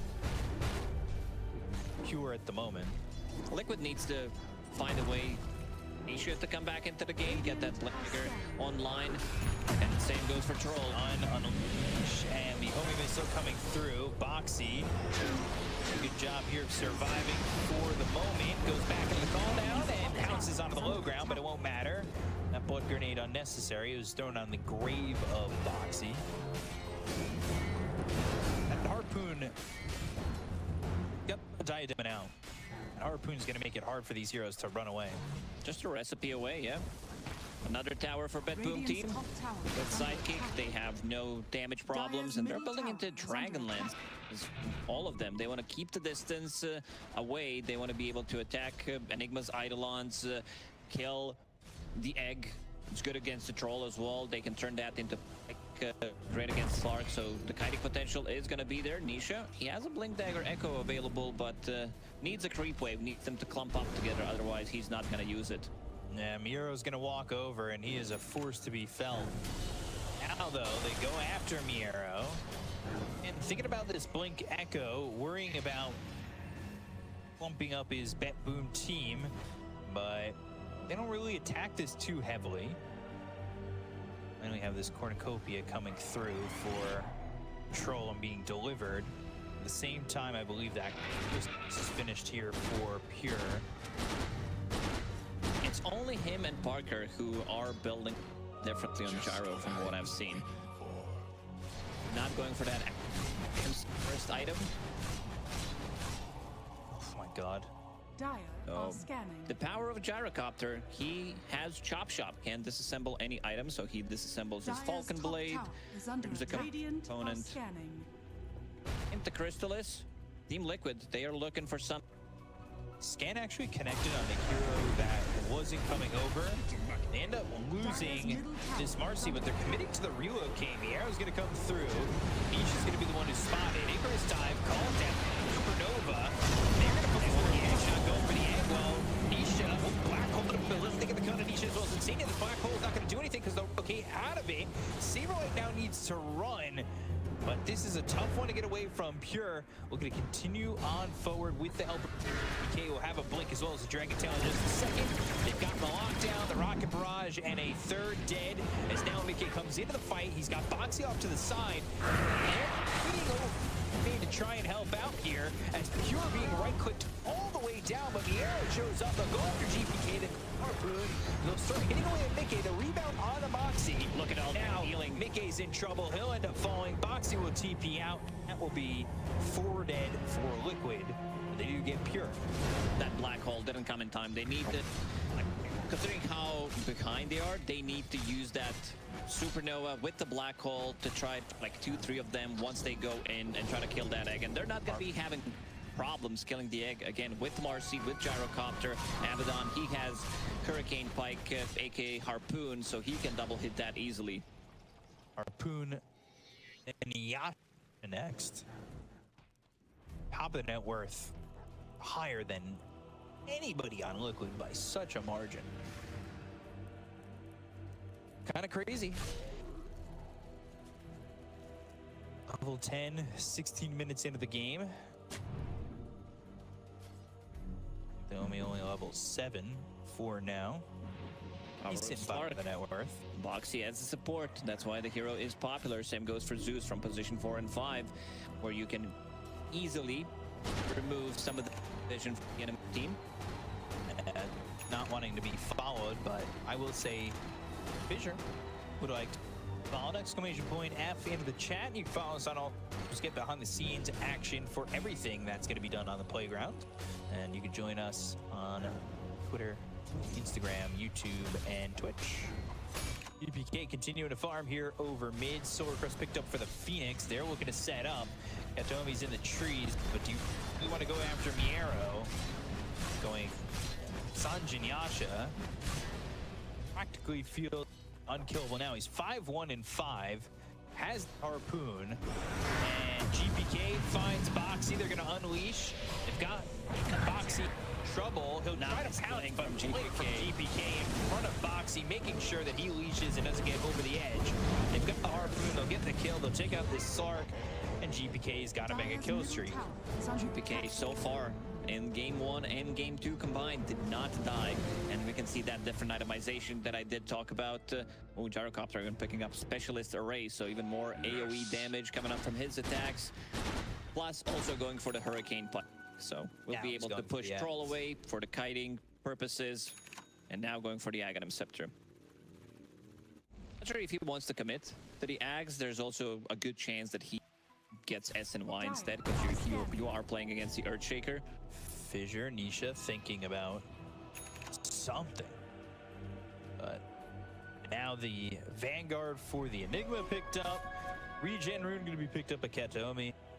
And Pure now connected with Save. We've talked about his tether options, and all 3 of these options, they feel good. The DK, the Gyro, and the Abaddon feel amazing. All down.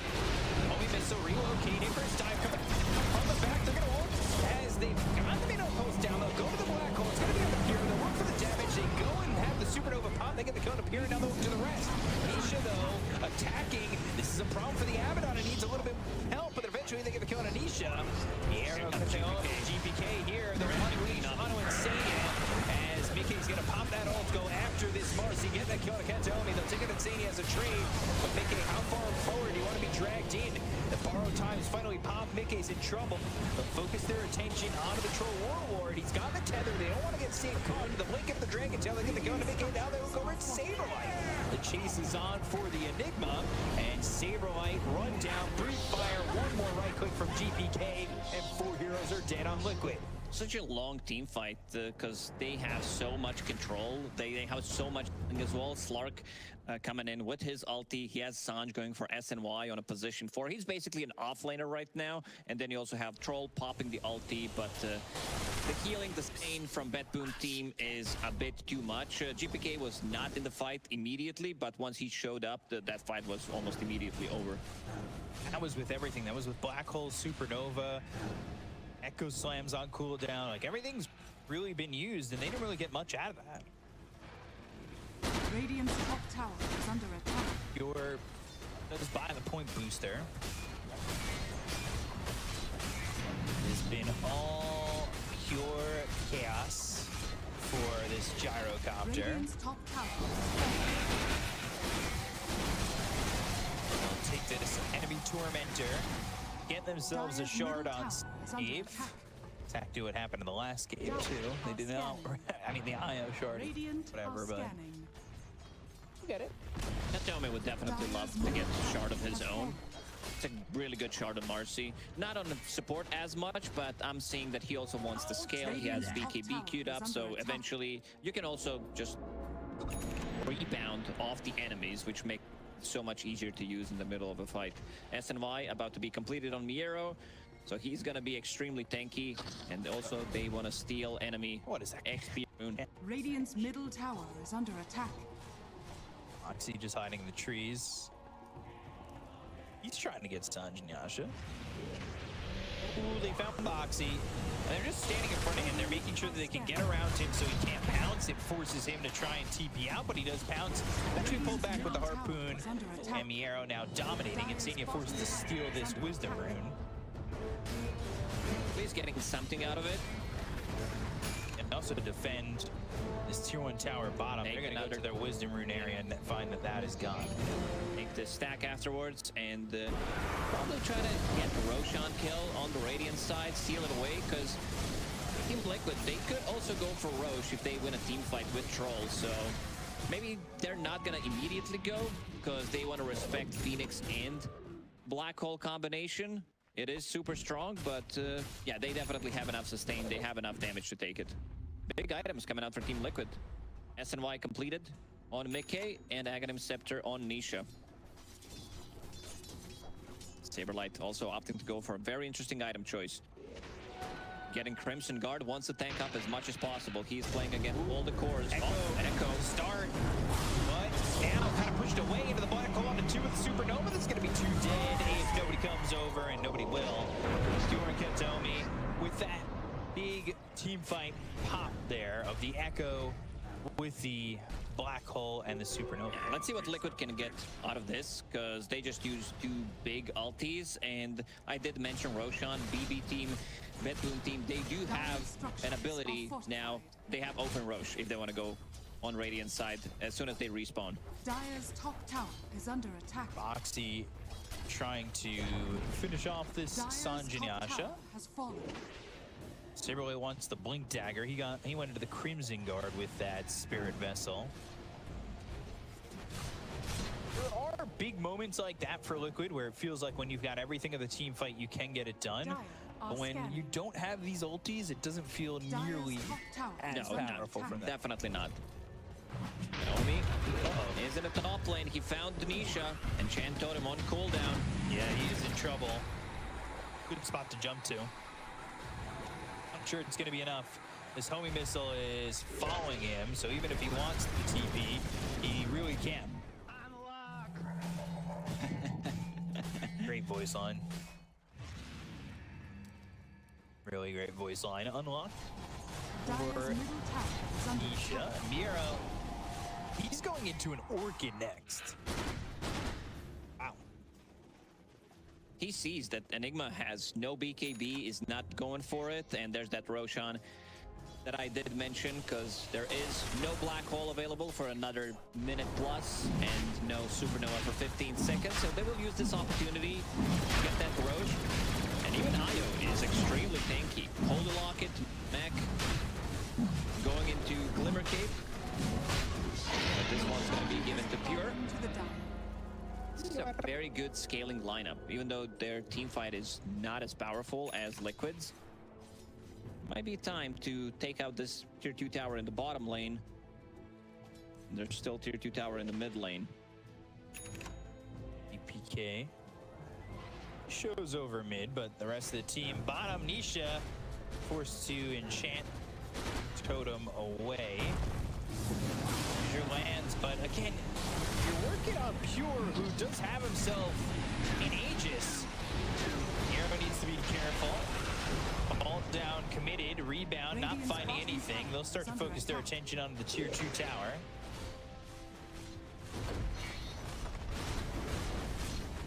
Grab this tower. Radiant's bottom tower has fallen. Is it Orchid, maybe Ags next from Hero? Axe is a really good counter to Black Hole Supernova. Yeah. Whoever gets caught, you're just gonna heal them up. He is going for more right-click oriented build, but I also wouldn't mind seeing... This is pretty similar to how Dawnbreaker plays. She plays for herself, but if it's a really good game for Aghanim Scepter, you're gonna pick it up. Yeah. Heaven's Halberd for this Phoenix. What about a gold on this Phoenix? Radiant's middle tower is Obviously under not as much attack. as the IO right now, Dire's who's been top tower a is part of a under lot in terms of farm. Oh, he found him in time. Icarus dive stopped, and that's a kill to Insania, meaning no supernova for 45 seconds. Nato is flying out here for Pure as well. And they also saw that Heaven's Halberd, knowing that it's a position 5 Phoenix, which means you guaranteed don't have buyback. This could be center axe. Unleash just takes out building. Ooh, Mero losing that orchid. Has fallen. Radiant's middle barracks has fallen. Losing that orchid for his courier, and that's Dire's unfortunate. bottom tower is under attack. Okay, still trying to farm up at Dire's BKB, bottom close tower to it. has fallen. Stable going to be far from his BKB. A tether away, a TP over. Boxy trying to get some help here. And the Echo Slam committed. The Spirit Vessel on the they're going after this TK. He's not the one with the Aegis. They're going to buy back, though. They've got a Sunray. Oh, no, it's not enough to save Mickey. He's already dead. They'll go after Sable. I think they kill him to 2. They have that buyback. They look over Insania. He's going to be chased. The Heaven's Halberd's not going to be enough with the Rocket Barrage onto this Phoenix. Icarus dive onto the low ground, but forced to have to follow. Pure trying to keep up with Insania. A couple more right clicks and he'll die, but he goes to the Supernova, and this will be taken out with ease. This They're game still is going. looking really rough. Earthshaker's getting caught. There's the tether, save a ball back. He's in, trying to get a couple of essence shift stacks. Pounce, leeching him up. TP attempt from Boxy, but the damage is too much for the Dragon Tail. They'll stop TP and get themselves a 4th, none of which buyback, and they're right. They want to go base. for the throne. They actually want to try and end the game. This healing reduction coming up from Yero, his innate ability plus Orb of Corrosion is not allowing them to heal up on Troll. Sunray's not doing enough. Double Daedalus now purchased on Betboom. You can just go straight to your force. Everything's down. Supernova was used. Black Hole was committed. Echo Slam's down. All these team fight abilities are gone. You don't have to worry about anything that Liquid's going to throw towards you. Honestly, even the heroes. Fissure flies in, and Mickey forced to ult. He'll go after Gyrocopter, and now Nisha going to jump in, but the rebound is there with the BKB pop by Nisha. Look, he's not life-stealing at all. Not doing anything. Mickey running away, back into the base. There's the shard from Boxy. It's finally the Aegis. Good fissure on a 3, but it just doesn't mean enough. The throne's exposed. Boxy looking for his moment to come in. He'll be pulled into the fight as Miero does some damage on a Boxy, who's forced to use that ult. Nisha jumping away with the enchant totem, but the rebound stunning up 2. They've got the dispose on a Mickey for a moment. Fissure hits 3 once again. Midnight Pulse doing some decent damage on the Kataomi. Pure with that Hurricane Pike pushes the rest of the team of Liquid away. They've got the Sunray onto this Gyrocopter, but it's not going to matter with Link into the Dragon. Saberlight. Nothing. Not really looking good at all as it whiffs. And everybody alive here for the side of Betboom team as the throne is exposed and ready to be taken. They've got the flag cannon. They have the damage. They'll go for more. The enchant totem not going to matter, but they can use this call down. Supernova not going to do anything. 3 heroes die. GG is called, and Betboom team take the series 2-0. What a performance in a BO3. That also means that they are qualified. They are going to the playoffs with the perfect record. Yeah. Talking about playoffs? I'm ready to see it. They're the first team to qualify. They made it look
pick. Extreme Gaming's turn to bet. Lycan.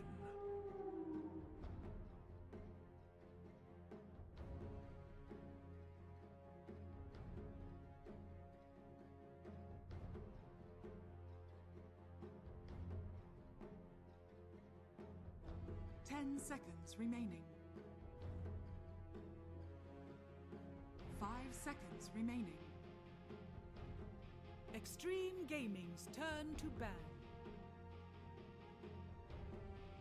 Radiant team ban.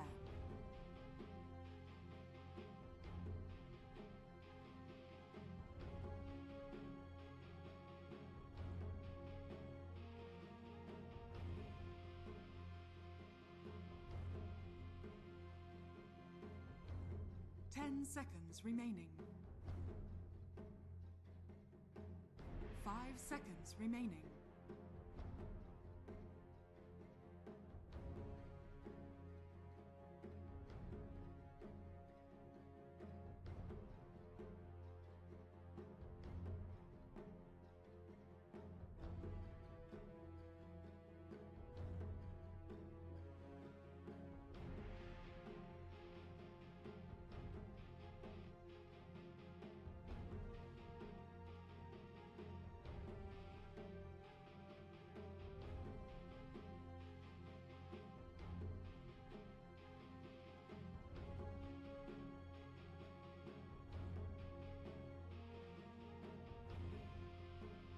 Radiant team pick.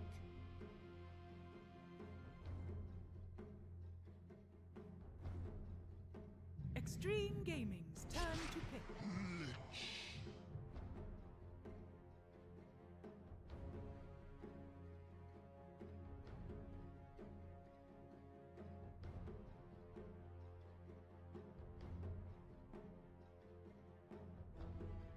10 seconds remaining. 5 seconds remaining. Extreme Gaming's turn to pick. Tegna.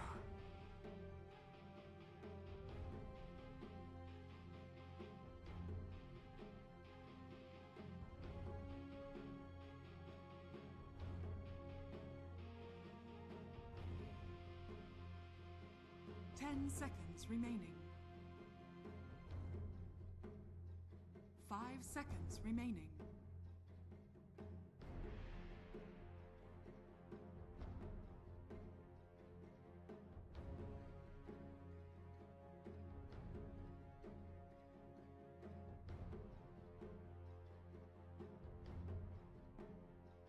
Radiant team pick. Earth Shaker.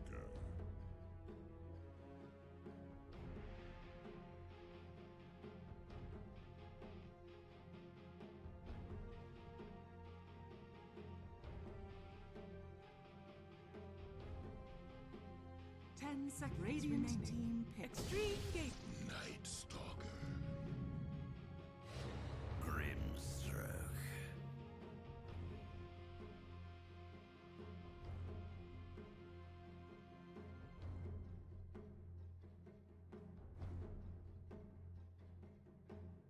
Ten seconds remaining. 5 seconds remaining.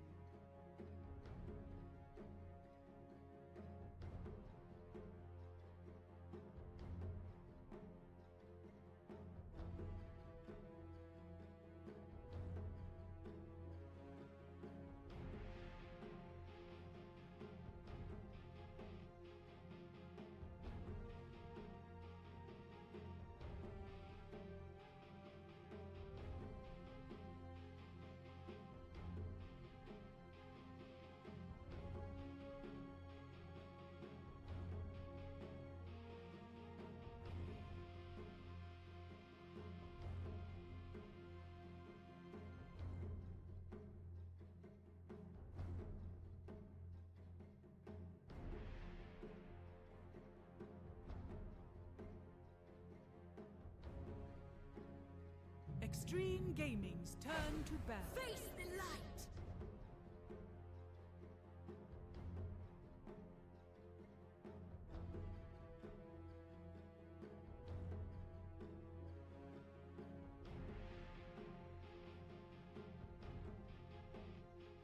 10 seconds remaining. 5 seconds remaining.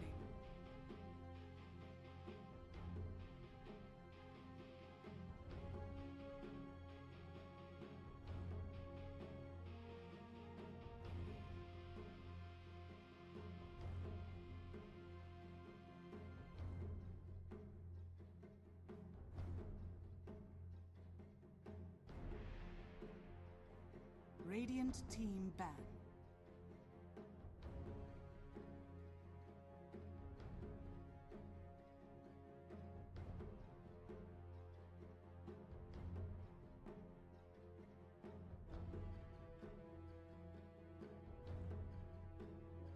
Ten seconds remaining. 5 seconds remaining. Radiant team ban.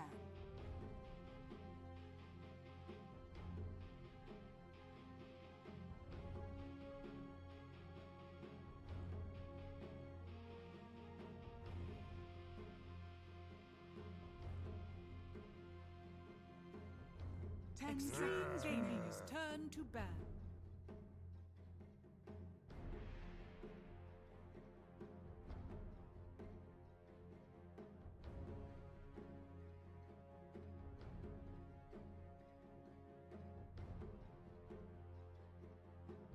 Ten seconds remaining. Extreme Gaming's turn to pick.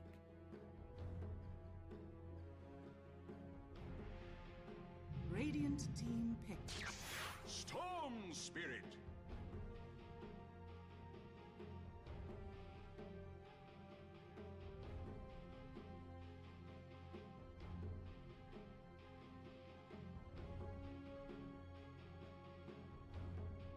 Ten seconds remaining. 5 seconds remaining.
Earth Spirit. You may now select your heroes.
Prepare for battle.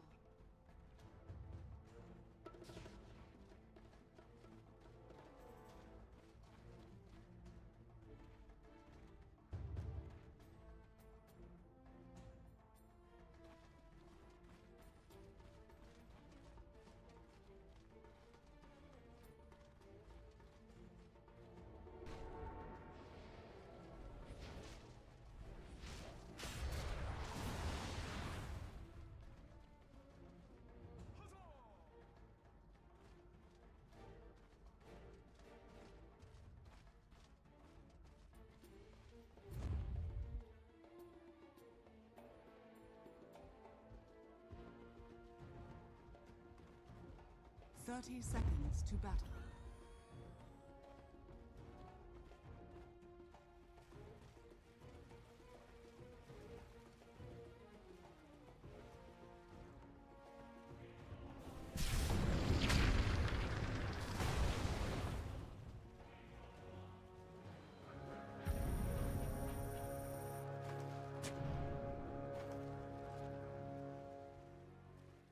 The battle begins.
Dire's bottom tower is under attack.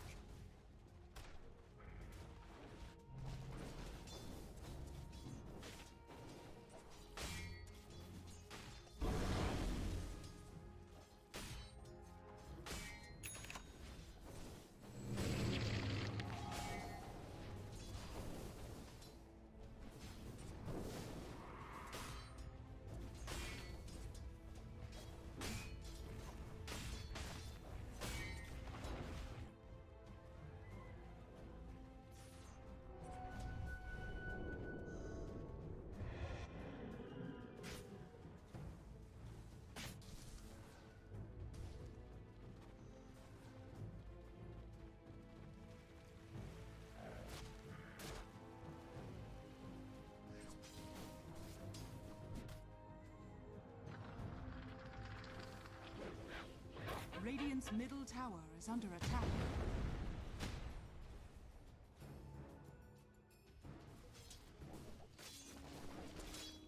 Stupendous!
Radiant structures are fortified.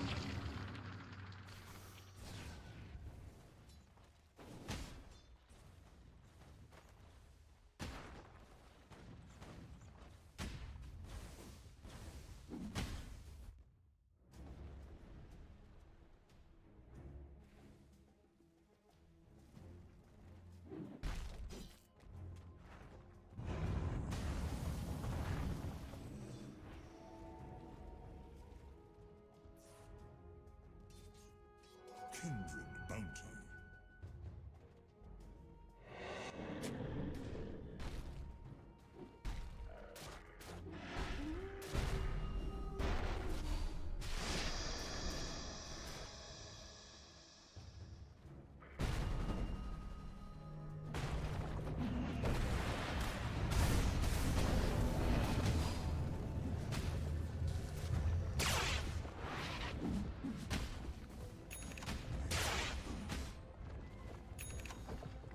Radiant's middle tower is under attack.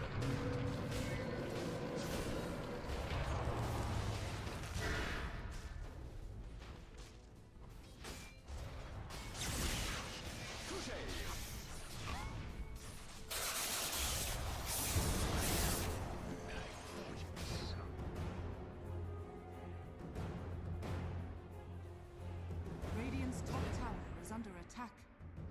Dire's middle tower is under attack.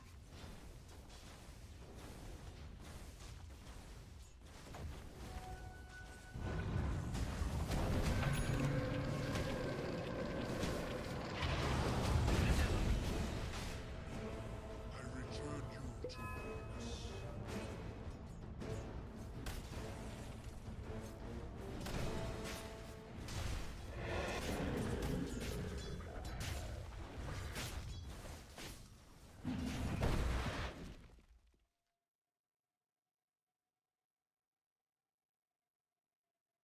“终于等到你。”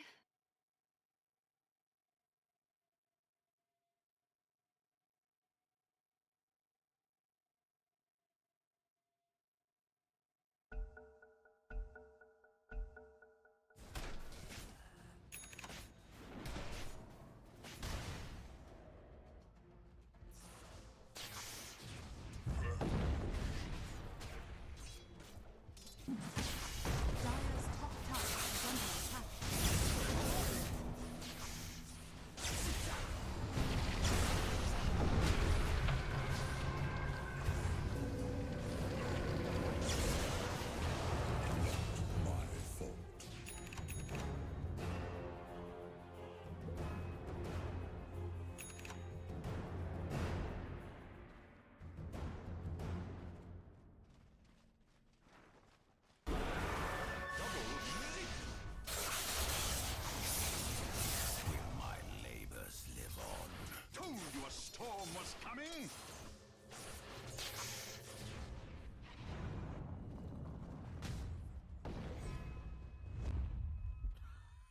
Radiant's middle tower is under attack. Radiant are scanning.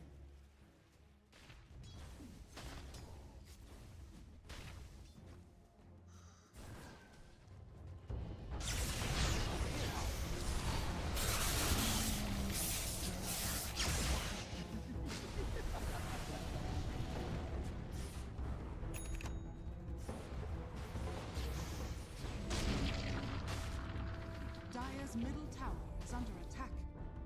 Radiant's top tower is under attack.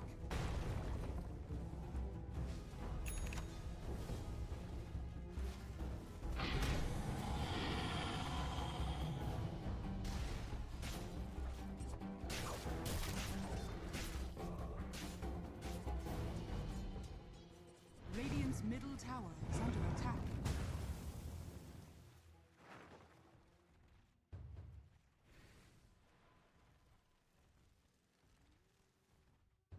Radiant's bottom tower is under attack.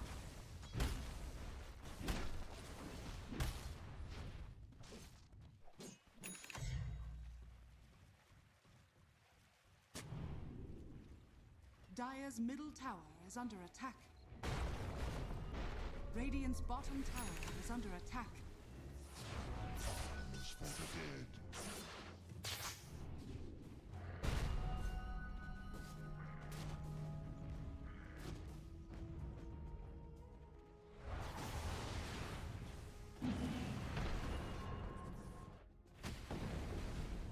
Radiant's bottom tower is under attack.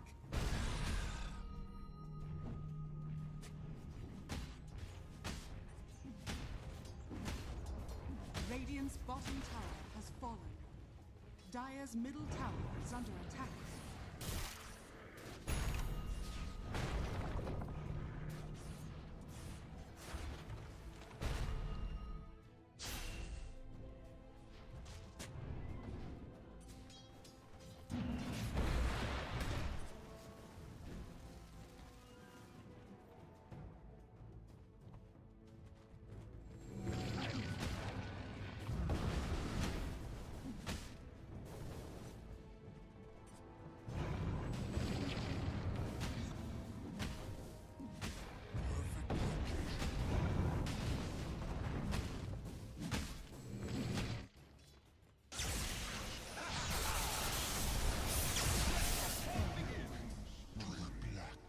Radiant's bottom tower is under attack. Dire's top tower is under attack.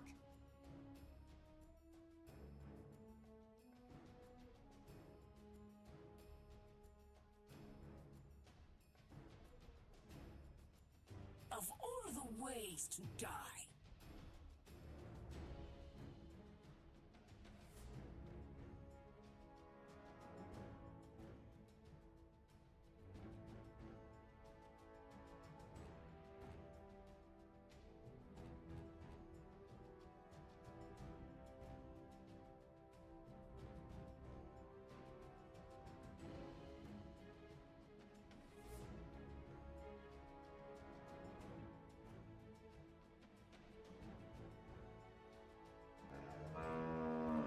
Sandman.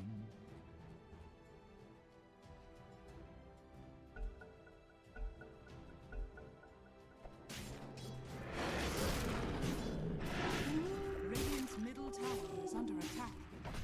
Over here!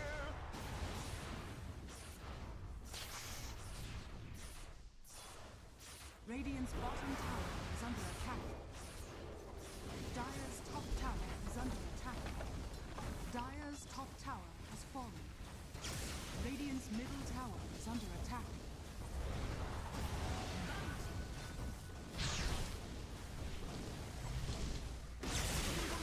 Radiant's middle tower has fallen.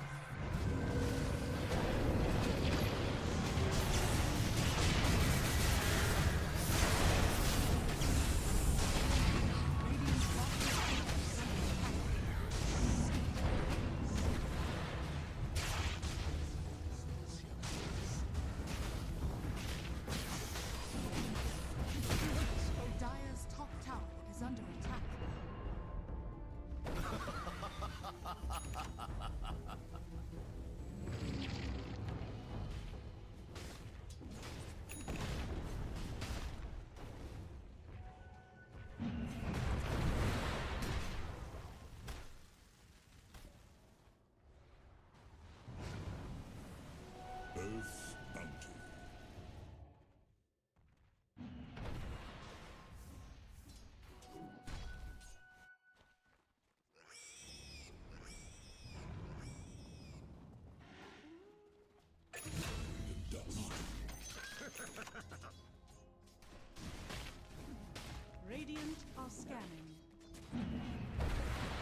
is under attack.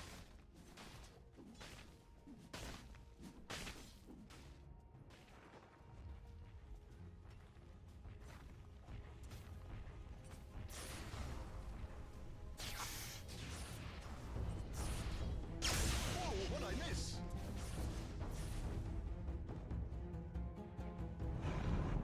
Dire's middle tower is under attack.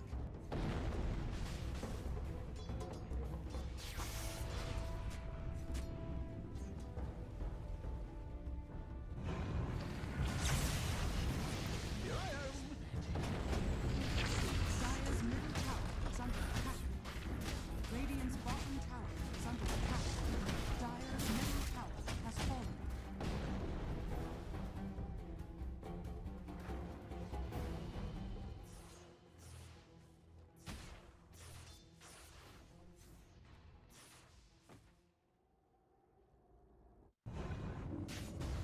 Dire's middle tower is under attack.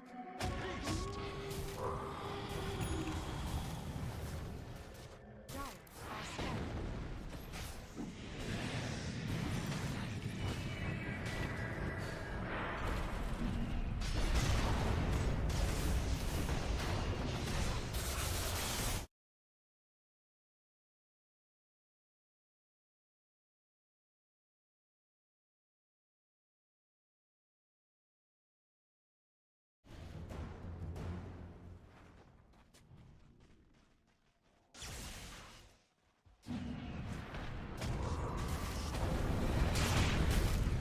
are scanning. Swells my spirit. I'll take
that.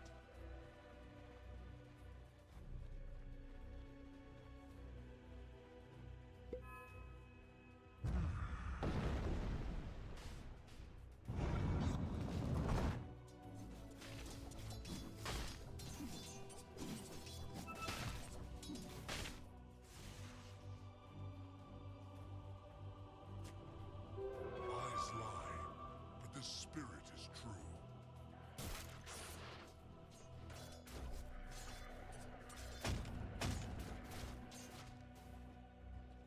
Radiant are scanning.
is under attack.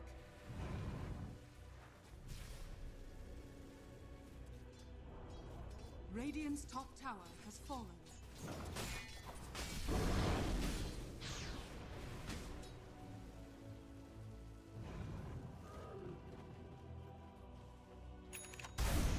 Radiant's top tower is under attack.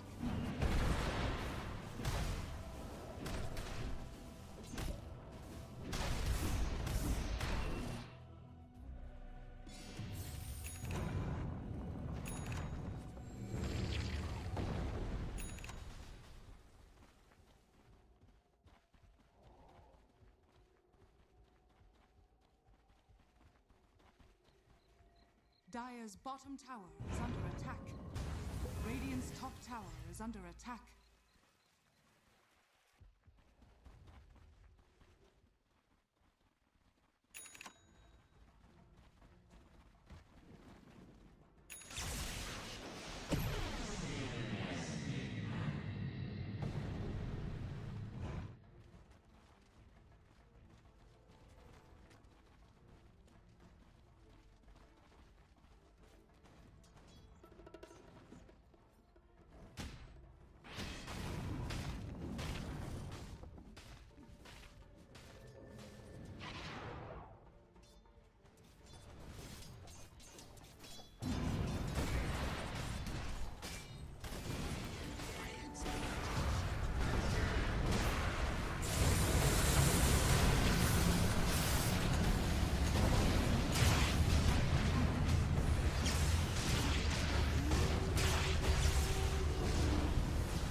Dire's middle tower is under attack.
Invisibility.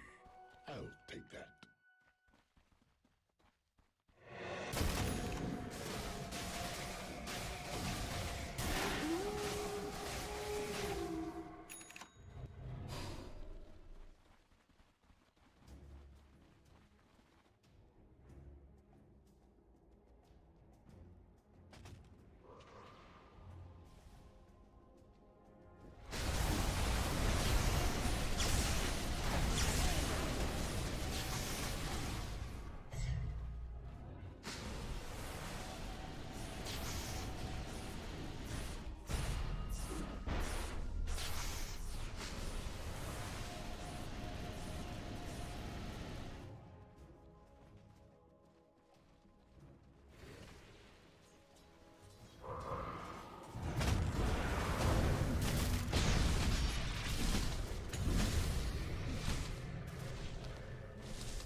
Dire's top tower is under attack.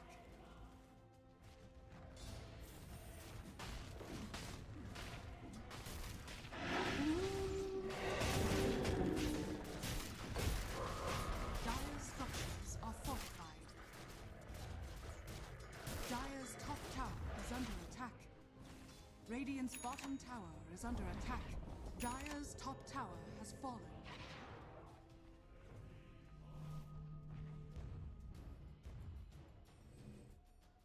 Radiant are scanning. Gold for me.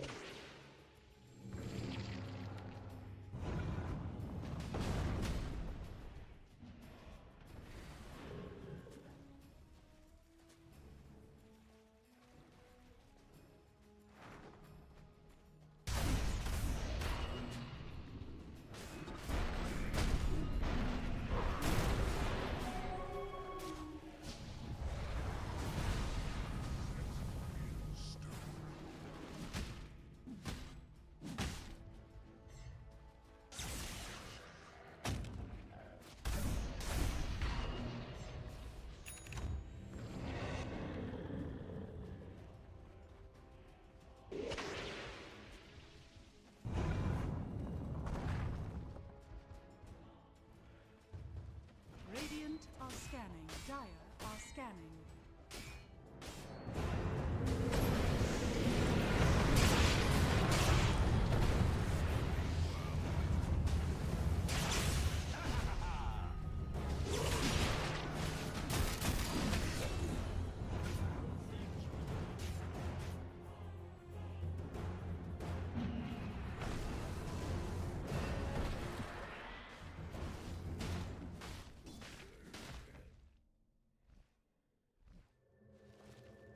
Dire's bottom tower is under attack.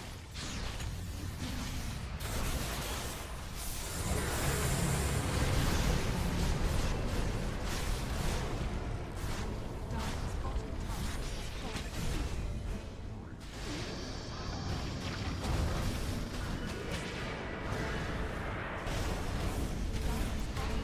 is under attack.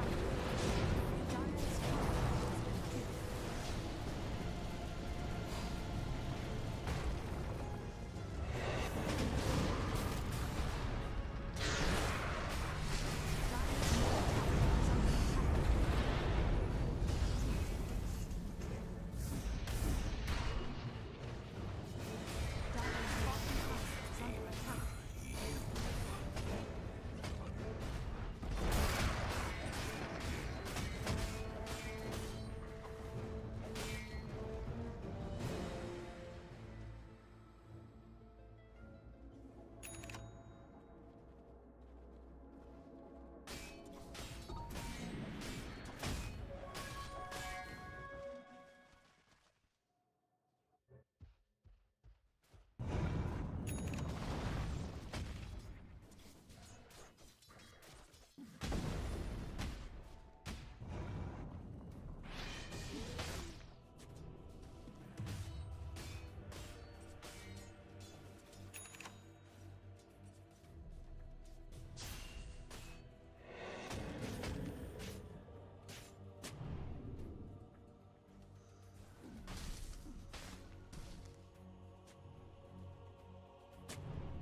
Stupendous!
Heroics turn to pick. Picked up. Yeah, they're taking the time, but I'm thinking something that jumps into the back lines. Heroics turn to pick. Beastmaster. Well, they're leaving their other support open for now. I'll pick up the Beastmaster. I think this is a lane that is going to be pretty alright versus if that's a carry DK, especially with the SD or the Morta. Don't really deal with the boars that well. Not really. I mean, SD can be annoying a little bit with the shadow poisons, but you don't want to lose all of your mana that early on. The disruption is good versus the roar, but what Heroic are gunning for here is taking down the towers and sending in the units rather than jumping in and killing somebody, right? You look at TSpirit and they don't have like amazing damage until the Dragonite is farmed, and these two supports don't do like amazing damage. So this can definitely work with the Beastmaster. Yeah, that is a pretty classic combo, right? Beast and the Willow together. It will help them quite a lot on the control department, the push department working nicely, the lane getting a bit better for the Beast as well. if we still want to look at Agonon's Rush, then this is the lane to get a fast timing on it, but you don't have to do the Axe build necessarily. What do you think? Is it more of a an Overlord game above the Drums of Slaughter?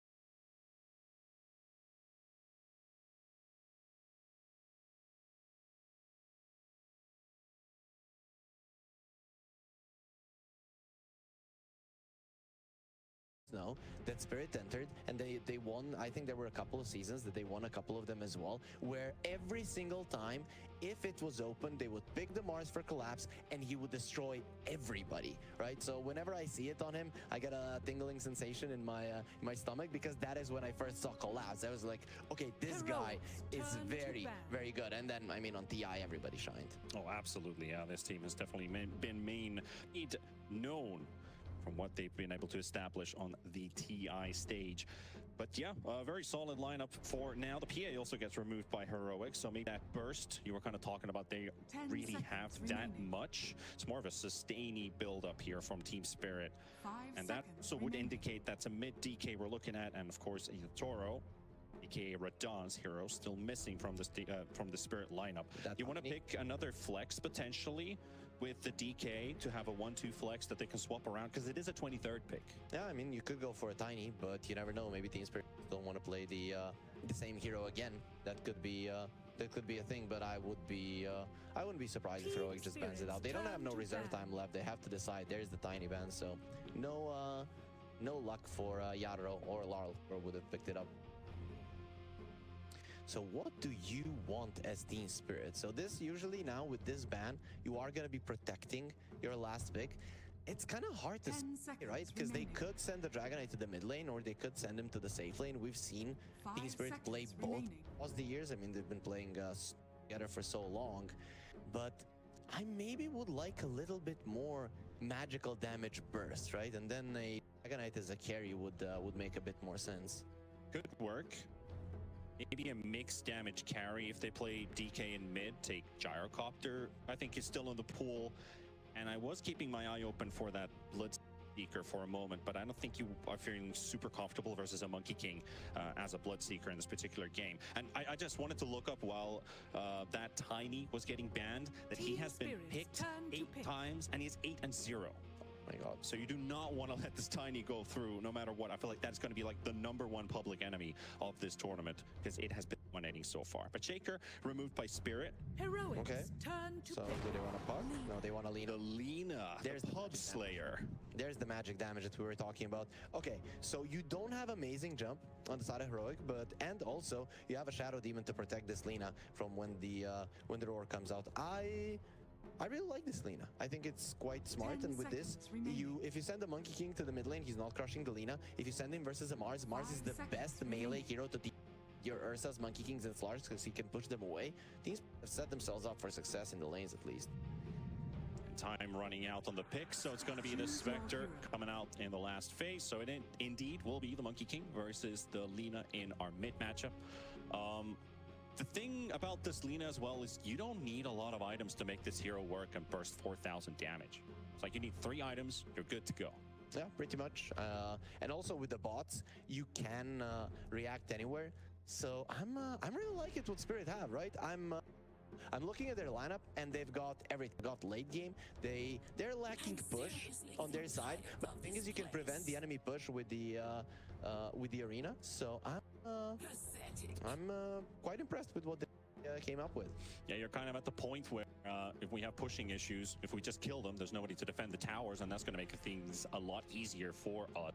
However, that Spectre 24 pick, are you happy with this Heroic choice? I think it's solid. The problem I have with the Spectre is you do not have stronger side lanes, so a Spectre usually is fine with losing her lane. Here, it's gonna do okay, right? But you want your other lanes to win so that your other can secure. You're coming in with a Shadow Step and getting kills. I don't think that necessarily happens here. If, on the other hand, though, Heroic are able to punish this Lina, if their supports come over, help the Monkey King, and they kill the Lina a couple of times, then this Spectre pick is going to shine. So, Laurel, he needs to step up his gameplay from yesterday, and I think Spirit will be fine. And you also think Spirit might win this game, in terms of your prediction? I think I'm gonna go for them. I'm still kind of hesitant because of the weakness of the Lina and how she can be exploited. But I think with I mean, their opponent's sleeping, so... No. He's meditating and concentrating. I don't know how that was asleep for you, man. He's just getting into the deep state, you know, the flow state, and he's gonna be showing us his best. The deep Zen state, indeed. Well, maybe Heroic will, with the strength of mentality, take that victory.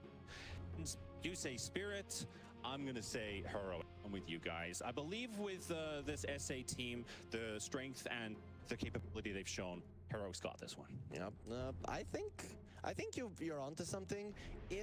So here's how I'm looking at it. Laurel played the puck. He thought he couldn't die, and that's why he messed up. With the lead, you know that you're always kind of the main target and very easy to bring down the enemy. Find the right angles to go on you, so he's going to be a little bit more careful. Lina doesn't get killed a couple of times in the early game, let's say till 15 minutes, you're good. All right, I mean, potential are it's out there for both of these lineups to either have a stellar lane stage and get to the top if they want to. That's something that I always worry for Spectre, is that it's not really a hero that wins lanes. You don't usually combine those two in the same sentence, but Spectres don't really care too much about the laning stage, and they bounce back after. If they are able to push the advance, of course, what item build is he going? Is it the Orchid Manta? Are we seeing Radiance come out again, which we also had some success with? High risk, high reward, paid off yesterday. Will pay off today. Yeah, I'm still a big fan of the Manta Orchid. It's just something that you see quite a lot, but Radiance has come back into the meta. I think it depends on how the game is going for them. If he sees that his team really needs him early on, he might go for the Manta Orchid just to assist. But I think getting away with the Radiance in this one is quite fine. And versus a Dragonite, you do want to scale, though, man. We've seen what the Tiny did to the Spectre. We're in such a weird point in Dota. Imagine somebody from 2015 coming over oh, late game versus the Spectre. The Spectre is going to destroy him, and then he gets one smacked and 50% of his HP is gone. I think the same can happen when he's playing versus a Dragonite. Yeah, and this is also a pretty good game to consider Silver Edge as well on this DK if you want to break the Spectre, because late game dispersion is a real serious thing. Combined with the shard as well, that's a lot of damage that gets bounced back, so definitely a lot of potential coming out from there with their itemization on Spirit side as well. But definitely a challenge for both of these two, and they don't want to take anything for granted. But this laning stage, I think, will tell us quite a lot on what direction the game is going to go. It's too hard to predict every outcome, so we really need to see the first 4, 5, 6 minutes of play to see what the direction is going to be. How do you think those lanes will go? This is a pretty hard question to ask, but how do you think the lanes will go in this game number one? Are we going to have multiple wins or losses? We might have to hold that thought here if TSpirit, if this smoke of theirs is successful, because they're trying to find somebody with a disruption and maybe go for a kill, but Heroic are in a good position. So let's talk about the mid lane, right? Usually versus a Monkey King, this is the thing, Monkey King can beat anyone. I've seen Monkey Kings beat Huskars, right? So if he gets close, it can be a problem for Lina, and he has good animation, good range, so even versus these harassers, he can do quite well. So I'm expecting that one to be closer to 50-50 with potential of both of them dying, right? So that is going to be an interesting lane to watch. The Spectre lane, probably a little bit Spirit favored. Collapse has always been very, very good laning. Probably one of the better off-laners is just getting that early farm. And Mars has good animation and good damage, so he is going to be getting up there. And then the Beastmaster versus the DK, I just don't see people dying too much in that one. So definitely a farm fest. I'd assume the DK comes out slightly ahead. Also, another question I have for you, Harry. So this is more of an interaction thing linked to a facet. Talking about Monkey King in specific here. You've got Simeon Stride. I know very popular, and it's the one to usually go for, allowing you that mobility, but we did this in the draft. If they pick Huerta, you have the dead shot that you can push him out from the Wukongs. Would this have been a game to consider Wukong faithful when there's spear and there's dead shot against you? I've seen people go for Wukong's faithful anyway, especially if they're afraid of getting down. So yeah, most definitely, he can push that. He can get pushed out, or yeah, he can get bursted down by the Lina. Both of those things can happen if you're moving in and out of the Wukong's command. It can help, but I think the idea for Heroic to stand and fight around the Wukong's command, it is rather to have speed around the map with the Beastmaster taking towers, so that the Spectre can follow the Monkey King, and the supports can follow the Monkey King who's giving vision and then killing the lean squishy supports. Yeah, one good way to look at it, definitely. And of course, maybe an answer to the arena, buff up some extra armor for your allies. That's quite a lot of physical damage that Spirit also has on at least 2 of their cores. I mean, Lina also looks pretty hard, even though she's considered a full magical damage dealer these days. Yeah, but the Monkey farming well in the mid. This is just the thing. This hero just doesn't lose a lot of the matchups. Though the lane is in a good position for Larl to get a lot of farm now. Yeah. And of course, as mentioned, Delina doesn't really require that much to get the game going, so she will have some pretty fast item timings. However, is this a lineup that you can easily find pickoffs on with the plainclothes flying around for a single pickoff?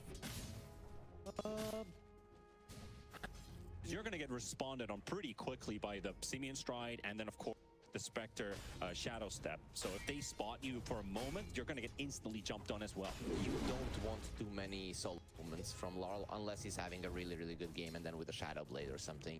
So he needs to snowball. He's making plays, yeah. And he'd rather, I think, just play around laps for the majority of the mid game. That is probably going to be how you go about that. If I'm this Lina, I'm just looking not to die with the bots. I'm going to be making sure that I come in and fight in the early game. That could also improve his confidence. Yesterday, he was getting bullied all over again. The Tidehunter Ravage that caught him every single time, got bursted from 100 to 0 4 or 5 times in a row. So if he does get to play that solo kind of play in this game, that could do good for his confidence and show what this Larl superstar is truly about. And we're seeing that pretty much a lot of the lanes are even, apart from the Spectre lane, where the Mars is crushing it. And this is what we expected, right? Spectre lose and everybody else to have a solid time, with maybe Lina and the DK having a slight advantage. And I think DK levels you get, the harder it gets. But a lot of slows that they can throw with Polska, and it could just be our first kill. That's a huge Shadow Realm, and Whisper will get Heroic on the board first. Yeah, the Shadow Demon is just not tanking enough. That was a very nice movement coming up from Whisper, finding a great angle. Essentially with the Shadow Demon, you're kind of angling yourself to be so that the Dragonite is between you and your enemies. And he moved a little bit there to the side, and then the Beastmaster found opening. One way to get your Beastmaster a better lane, of course, is through a couple early kills where the DK can't really fight back that one. And Miposhka's kind of left to his own device. This is certainly a damage-dealing offlane duo here from Heroic. It is going to be rough for the Shadow Demon. The thing is that killing the Dragon, especially if the Shadow Demon is behind, is hard. So Miposhka just needs to be careful. Also, we haven't talked about the stacks. You have a Shadow and the Dragonite on your side, so once he sees that Radahn is really taking a lot of damage in this lane, we could see Miposhka just move into the jungle. Note to highlight as well that the Pro being the top player in average experience per minute. A pretty high number, close to 1,000. Yep, now we're getting experience being a little bit higher. I'm still hoping that somebody gets 1,000 GPM, but ever since they nerfed the Alchemist and the farms for a couple of years, it just hasn't been happening. Remember the old compendium prediction? You just go with 1,000 plus. There's one Alchemist game and you're fine. Yep. Now they, you're better off going with between like 700 and 800. Just a bit of trading here and there. Spectre falling further and further behind in terms of CS in the lane, but it is Drew that's going to be going down to Analog, while Whisper and Schofield chasing Miposhka get a second kill off of the Shadow Demon. Whisper and Radahn just going to trade a couple hits. They know this DK is not really a target they want to go at, but things are looking good for Heroic. Levels are coming in fast, and taking over control as well, potentially even hurting Laurel at that 6-minute rune. They can send their supports down mid. Beast has already got the levels he needs to survive, and he doesn't really feel threatened by an SD and a DK. Heroic is quite reliant on their levels, so these kills are gonna matter a lot. Yes. If you get level 6s on your supports and you cores, Leon, that's gonna be great. The Spectre Master, Monkey King's levels, of course you want more of them, but his level 6 isn't like the one that you're gonna be looking at. This is a huge thing, right? Wisp, let's wait a second, collapses in a little bit of trouble. Yeah, Analog made his move, straight down the bottom lane, holding for a slow, not dead shot there. Collapse does get hit by another bat, and they're chasing him down. Just talk about this. DK shouldn't be in too much trouble, but with the information that there's supports on the move from TSpirit, leaving him vulnerable. They'll take down the DK, and now the 6-minute is spawning on the top half, and Laurel will be able to secure it for himself. It's going to be an... You know, I talked about Laurel not needing to move a lot, but things are getting out of control here for Spirits, right? Heroic are getting the kills, they are pumping up their net worth, and the time will come when you have that shadow step, when you have ultis on your supports, and that's going to be dangerous. You need to change something in the next 4 or 5 minutes to at least slow it down and get yourself strong enough you can survive that potential attack that's going to be in from Heroic. And the Beast is going for an axe. I mean, his lane is going so well that it is going to be such an early one unless he stopped soon. Yeah. Actually surprised about the network. I mean, the CS differential between Spectre and the Mars, that Spectre is still actually ahead of the Mars. Yeah, well, he just got pushed earlier in the by the Monkey King. The Monkey King is creating space around the map, so that is allowing the Spectre to do well. But yeah, you're right. The difference was huge. However, the Spectre did get a first roll, and that is not even a level 6 DK. He's gone. So he is gone. Absolutely Analog, finding his second kill of the game, and also putting him second in net worth ahead of the Lina.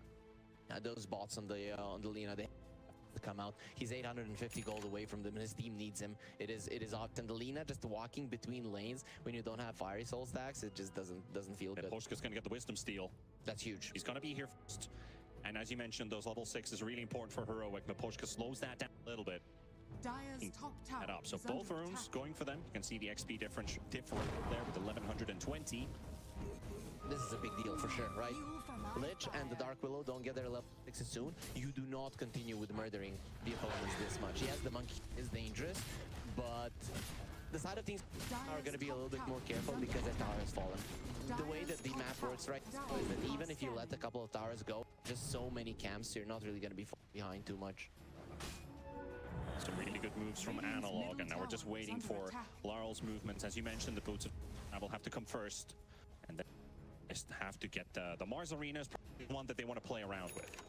So right now you don't want to allow the Beastmaster to be too deep or in your jungle on your side of the map, so we can expect maybe Spirit to go smoke towards the top lane fairly soon to make sure that Whisper is not going to be able to do that. He's already kind of expecting it.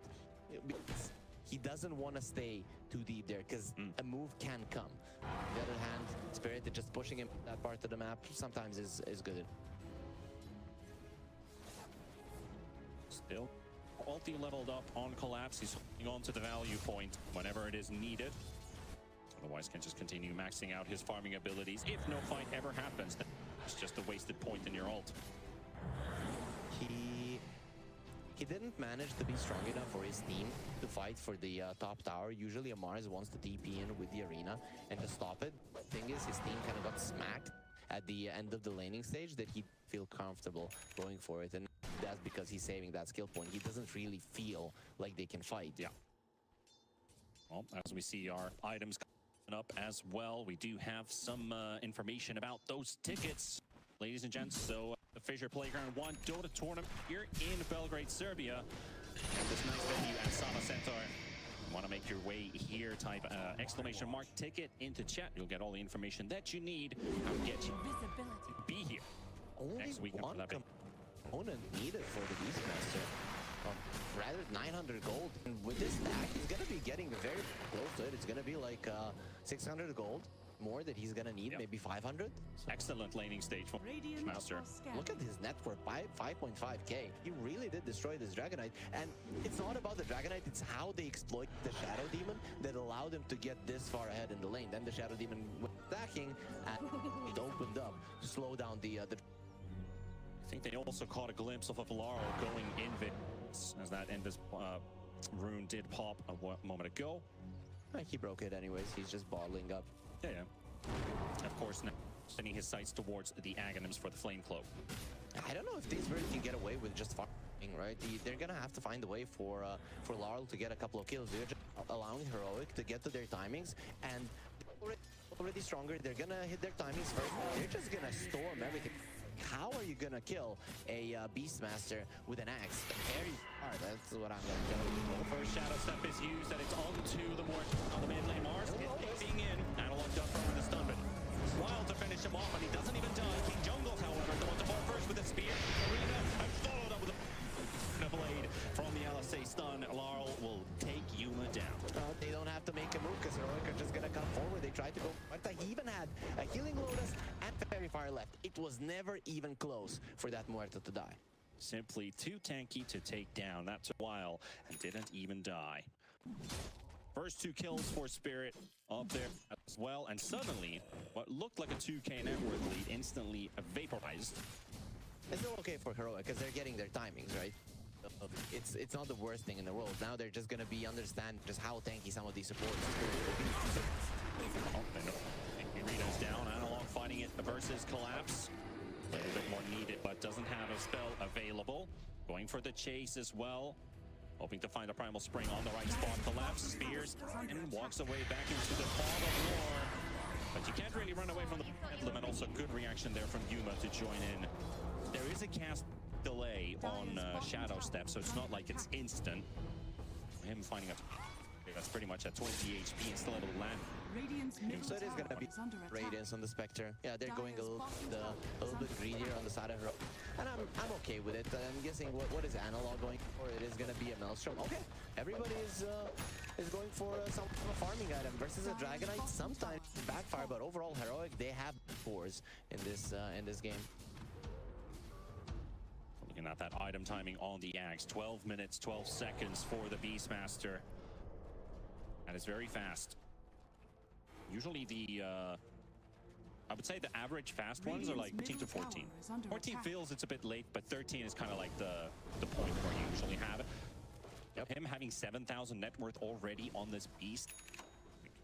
He's already taking Roche. That tower. He is. He can just do that shot by himself. Yep. You can do it. Roche is pretty weak at this moment, and the thing, the Beastmaster is the one who wants to be holding in on the Aegis. Does Collapse know about this? He is going to be on vision. He is on his way. See what comes out of this one. The Whisper able to pick up the Aegis, but there was a moment, if the Mars did follow up, that he could just burn that Aegis off right away from the Beastmaster, but has no information. Spirit have always been one of the best teams at standing when enemies are in Roche, and how to play around that Roche bit. Either allow them to have it, don't fight at all, fight a couple of minutes after you have set up the lanes. But this was pretty hard for them to predict because the Beastmaster is just way too strong. We're not used to him being this. He can do it alone. Everybody else was on the map. Yeah, one good thing you have is, of course, the SD ult, the Purge, to slow him down. And yeah, interesting facts brought up as well from our stats team. Maposhka and Scope are among the few players with 0 last hits in a Dota game, and especially a pro Dota game. So less than 100 times has that happened. Yeah, I don't think that it happens at all anymore, right? Ever since they increased the size of the map, I'd like to know if it has ever happened since then, because every single support from that point has gotten very, very greedy. Does he have any last hits on the Poshkin? Of course he does. He's got 53, right? It's quite a lot more than 0. Yeah. Maybe in the next game. Yeah, I don't think we're getting an increase in that stats anytime soon, unless the meta changes significantly. With the way that it has been going, these supports have been getting more and more throughout it, so not really things taken away from them. History that cannot be broken, or records that cannot be broken necessarily. There's a blink on the Beastmaster, right? You want to use to take down the mid lane tower, so you're just gonna blink on whoever is there, roar him, get him down, and then push the tower. Considering it's full, you might not get the full thing, but you just want some chip damage, or even the full thing if it's allowed. Still got the Pierce the Veil Muerta, which can be tricky of a target, so they're looking for something else, and instead might just be collapsed. The roar comes out there from Whisper, and Yuma to join in. Easy kill there with the Shadow Step, take down the Mars. Okay, so they didn't go directly for the tower, they went for the triangle. You're now controlling area from which you can get to the mid lane from different angles. That does ease into the mid lane push, but they should try to some pressure on it, especially with the siege creep being available. This was kind of perfect timing from Heroic. Kind of talked about it a couple times this game about farming pace and how much freedom do you have to farm. Do you think TSpirit has somebody breathing on their neck right now? Well, they feel like they want to do something about it at least, as they catch Willow in the river, but Shadow Realm is a bit tricky to fight against. When you play, our referees are always beating up to your neck, so you know they definitely do. Okay. Overall, very deep vision plays by Heroic. The thing is that there's still no time for the next Wisdom Room, not even close to it, or the Tormentor, but that ward, just because of that, is not going to be found, and it's still going to be alive when those timings do happen. They are moving around this top air. Scouted well, and an instant jump from Yuma onto Rue. Just a bit of poke. No real kill opportunity presented there for Heroic. Aghanim's after Lina. You taking down their tower. They have a blink on the Mars as well.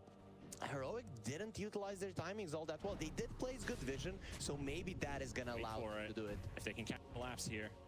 It's harder now with the blink. At least there's the BKB up Monkey King, so he'll be protected by Mars Arena. He can just walk out of it whenever he wants to. Dodge the stun. They got on pushing down the top lane, targeting that T1, forcing out the first glyph as well. The Heroic side. What a good scan. They're behind him. Okay, with that, it opens up the mid lane tower. And that previous ward and their movement, it really did allow them. But Spirit are going for a smoke. If Heroic go to their side, oh, they went for a smoke. Well, they know that this is coming.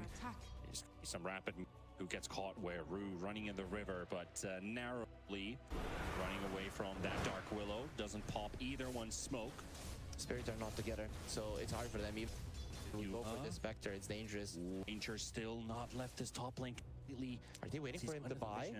They're waiting for him to get further away from the tower. Radon doesn't actually see him in the nighttime. Radon see Yuma though, but I think he might have seen a glimpse of a hero on his minimap, or at least on his screen, so they know something is up. The courier is now running away, and also Collapse gets the bottom lane.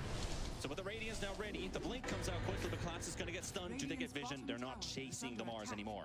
They have deep vision, so I thought they might even try for it, but not in the end. So Spirit, they knew that the courier was there, and then they were like, kill the Spectre, kill the courier, kill the Spectre, kill the courier. In the end, they don't attempt at anything, and the Spectre gets the Radiance delivered. Been delayed by 2 minutes, would have been very, very annoying for a Spectre. Yeah, absolutely. Now that he has that item in his hands, that he presents a threat for TSpirit. And now with the Dragon Form also on cooldown. Whisper, feeling a bit comfortable, pushing further and further in down this lane. They know the Mars somewhere in the vicinity of the area, especially with that Wisdom Ward. He also knows that they're there. Considering how Spirits are playing, it feels like they're waiting for the next one. The ball coming in from Whisper. The instant jump from Yuma. The teams are coming in from Spirit. So let's retaliate, but they've already lost one. They might lose the second. Disruption is covering the stun. Analog loading up the Wukong's coming in, and nobody else is coming into the area. But they are looking for the Spectre. However, it is only Rue and Radon. Now, Radon is too interested in jumping into the triangle. At least they locate where it is. But a couple kills for Heroic nevertheless. Yep, that is what they were looking for a very long time. And those wards that they placed, there no smokes, even though at that moment didn't give them much. This is just showing that Heroic know exactly what they're doing. A lot of people maybe thought, oh, Heroic, we don't know how good they are. Should they be crushing these teams? My answer is definitely yes. This is some Tier 1 Dota from them in this tournament so far. Certainly played a very clean game. Maybe 1 or 2 minor timings they didn't fully utilize, but if you just forget about that, you could say that Heroic has been looking solid. In terms of slowing down games, though, Spirit is one of the best teams in the world. So maybe they never got an opening, right? They're trying to find it, and that is why they spend more. With deep vision, they managed to do it. Are waiting here in the triangle. That boar giving the vision. Oh, that is a Shadow Demon walking into a trap. So there's going to get an instant jump on the Poshka. Gets the bubble out, and there's the LSA to load up a stun, but Analog does have his BKB burnt. That is the 9-second BKB charge to secure this kill. Okay, held back, collapse right next to Schofield. Has the duel nicely timed duels there as well, suspecting that blue spear to come through, but the arena's there, but the spear misses, and they're loading up the terror. Will push them away. Brew does get the kill in the end with the dead shot. They're finally pushing them out of the triangle. Look at that ward from Heroic in the enemy base. Okay, the first 2 deep ward I was fine with. I don't know if they're gonna be able to utilize that that third one. I think it's too deep for this. It is this quite deep, yeah. If they get maybe this tier 2 down on the bottom lane, then it's gonna be better. That was a close call there. Laps almost interrupted analog. Yeah, sometimes even mid the jump, if you get the god rebuke, you can stop him. Then it can be problematic for the Monkey King to say the least. But he still has his beat. He hasn't used the any of the charges. He did. He so it's still on cooldown. With his previous engagement. Yuma with King Jungles, and of course Analog coming in as well. And Collapse seems to be the target that they can go for, especially with Zarina down. Rue back out. King Jungles now comes Whisper the roar, but they split their targets on the support. They force the SD instead. Can they interrupt that TP? No, they cannot. So a bit of lack of CC as they did burn them on the than on the SD.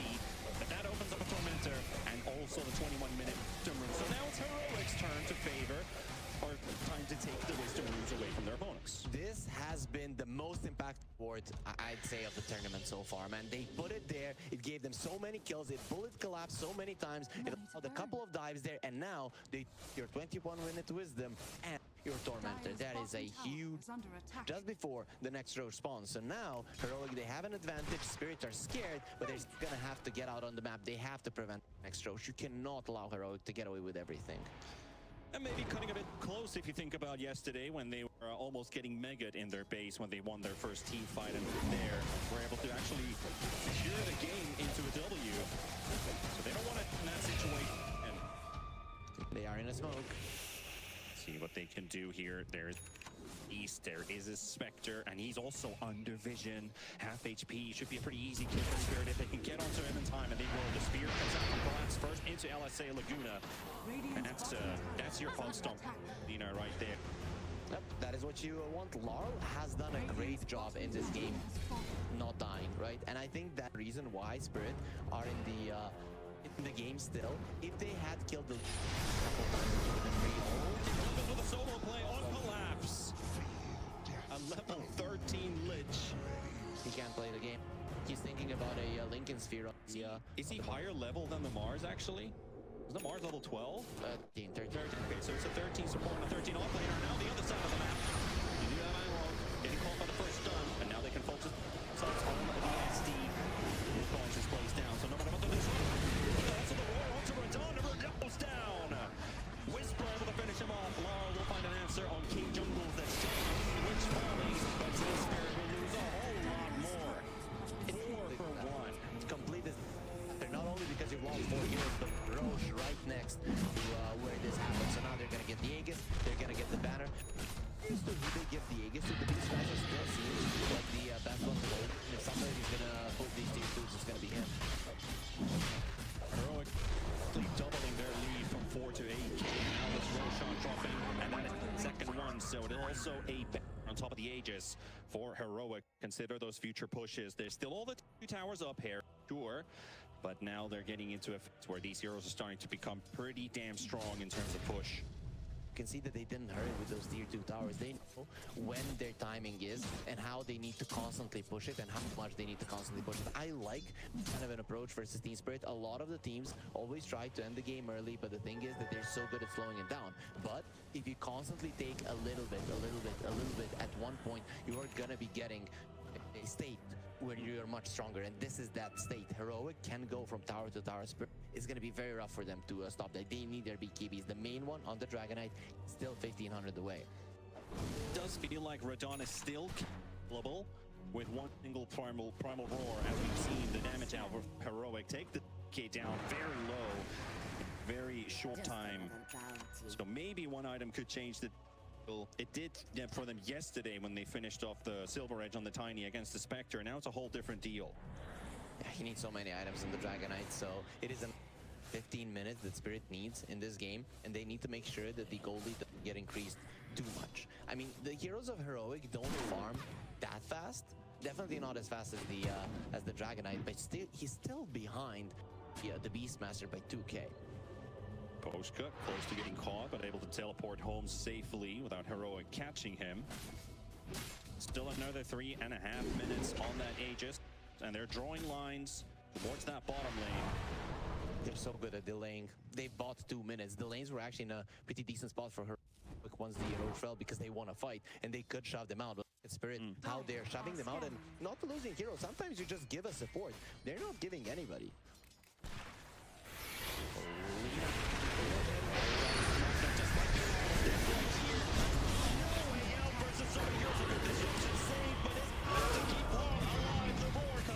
And that should seal his deal. And Whisper will take him out. Able to fall. A double for Whisper. The Warlock has been so good dodging all of this. He just cannot do enough versus this Heroic lineup that is absolutely snowballing right now. Their warding game is off the charts on the side of Heroic again, having it in the perfect spot. Larl, he just makes one misstep. The Spectre goes in instantly though. You have to be careful. He almost got bursted down for a second, but he gets himself away.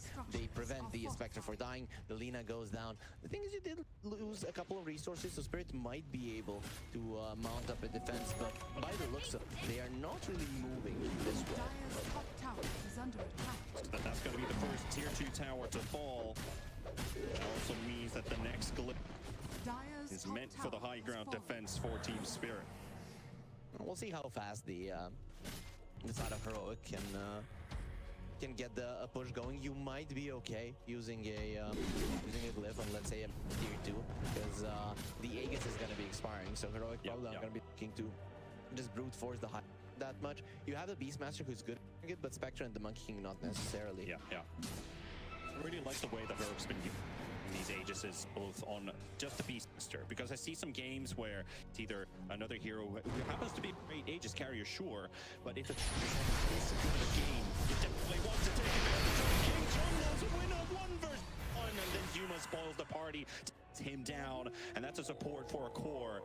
This Lich, hella scary. How many of these has he found? The Lina needs that BKB, but the thing is, you need multiple defensive items. The BKB and the Link are also in trouble.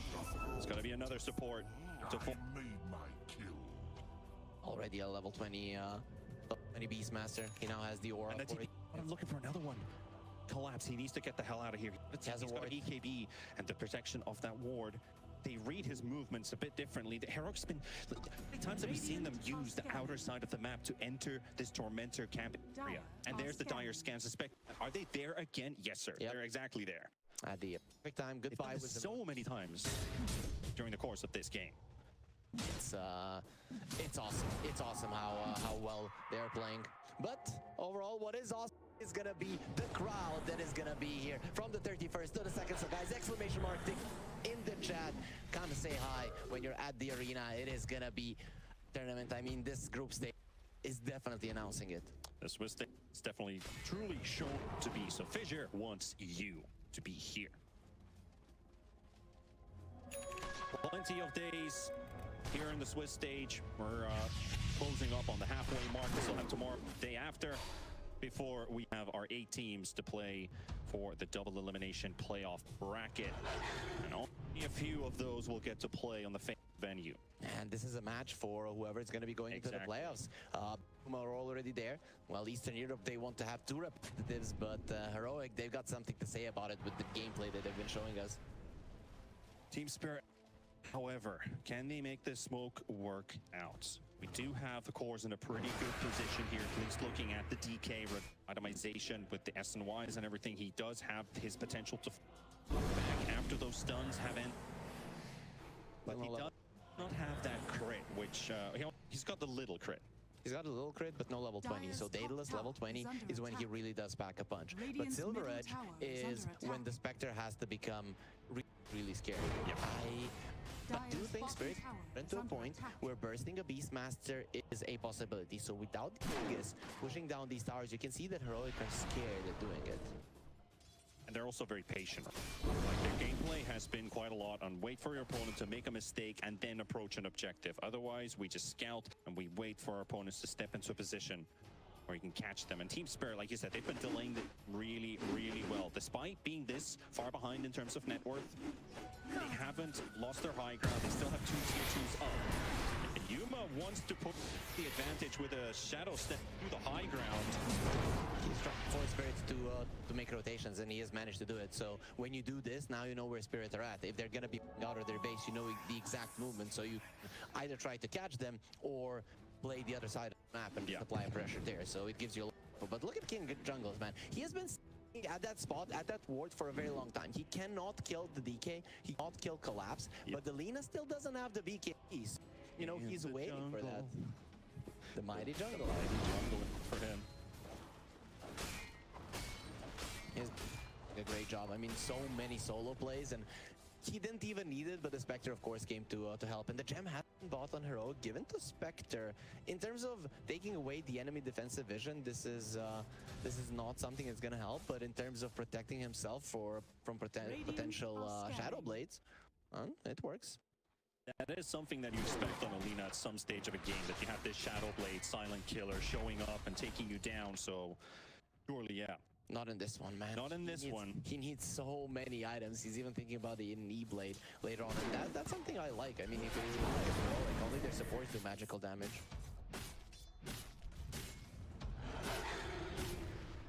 Very close. Top tower is under What can attack. almost melt Spirit's existence. And they do catch a glimpse of Schofield, however, they can't catch him. But let smoke leads into anything, because again, Spirit, the last time they did this, the way were somewhat pushed out and find a target to connect on.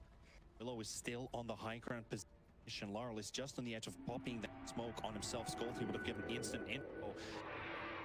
And they are trying to mimic the movements that Heroic has been repeating in this bottom area, but they cannot find when Heroic knows about this. Will stop on the enemy vision, right? And they're not of it. So Heroic, once now they see TSpirit, you can go for a counter smoke. The lanes are in position, top lane shoved in. They just saw Schofield's gonna walk into a trap, but gets the quick blink out from that LSA. No. That was unexpected. Not gonna get caught that easy.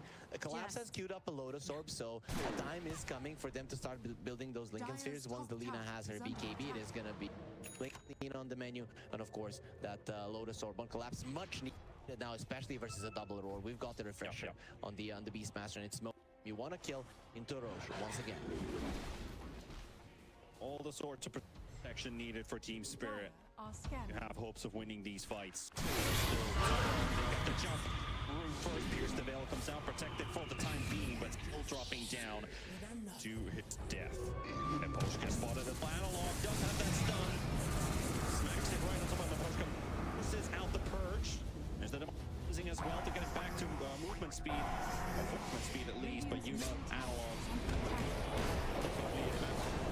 And the Poshka will drop in the lane as well, as Larl has been found. It will take down King Jungles, but he will fall down.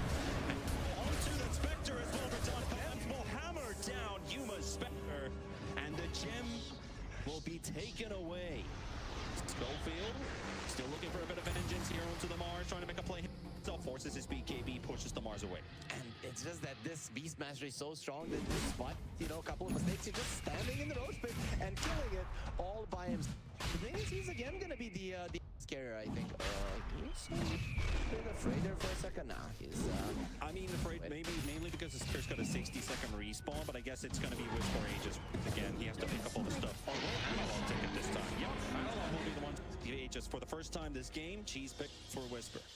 If I'm looking at this game, this Beastmaster, man, is my main target. Is he gonna hold the cheese in the inventory or in the backpack? At the moment, is in the backpack. He is 6 slotted. I'm curious to see if he in a team is gonna be able to use it. The burst damage on Spirit is quite high, and he's still 7-0-8 unkilled Beastmaster with a 15 KDA so far. 15 out of 23 kills for the team. High percentage. And he tries to go for the BKB goes to the wall, onto the Mars, and here comes the Wukong as well. And he's dropping low. He will go down. Collapse is dead, but we're back.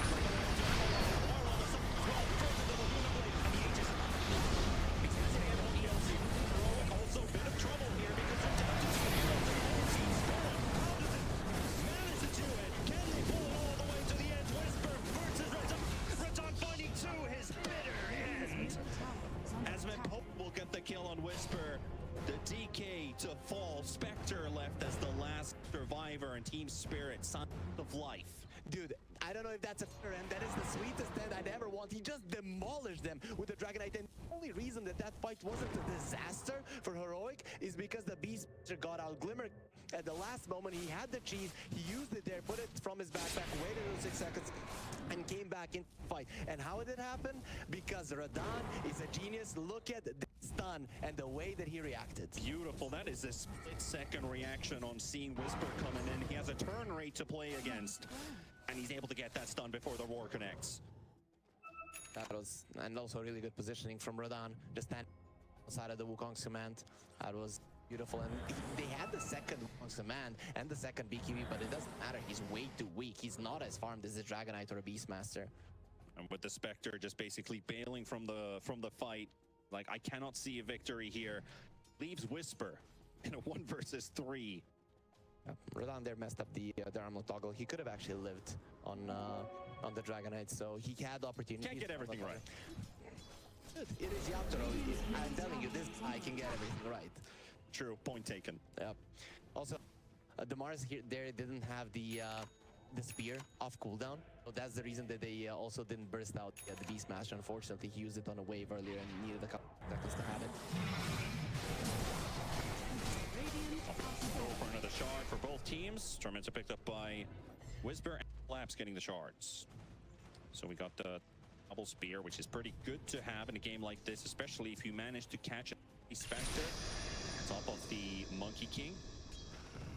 One thing to look at Heroic in this game is that they have for the majority of them. Yeah. Here's the bill is pretty strong, but not against the stun. Yep, he's gone.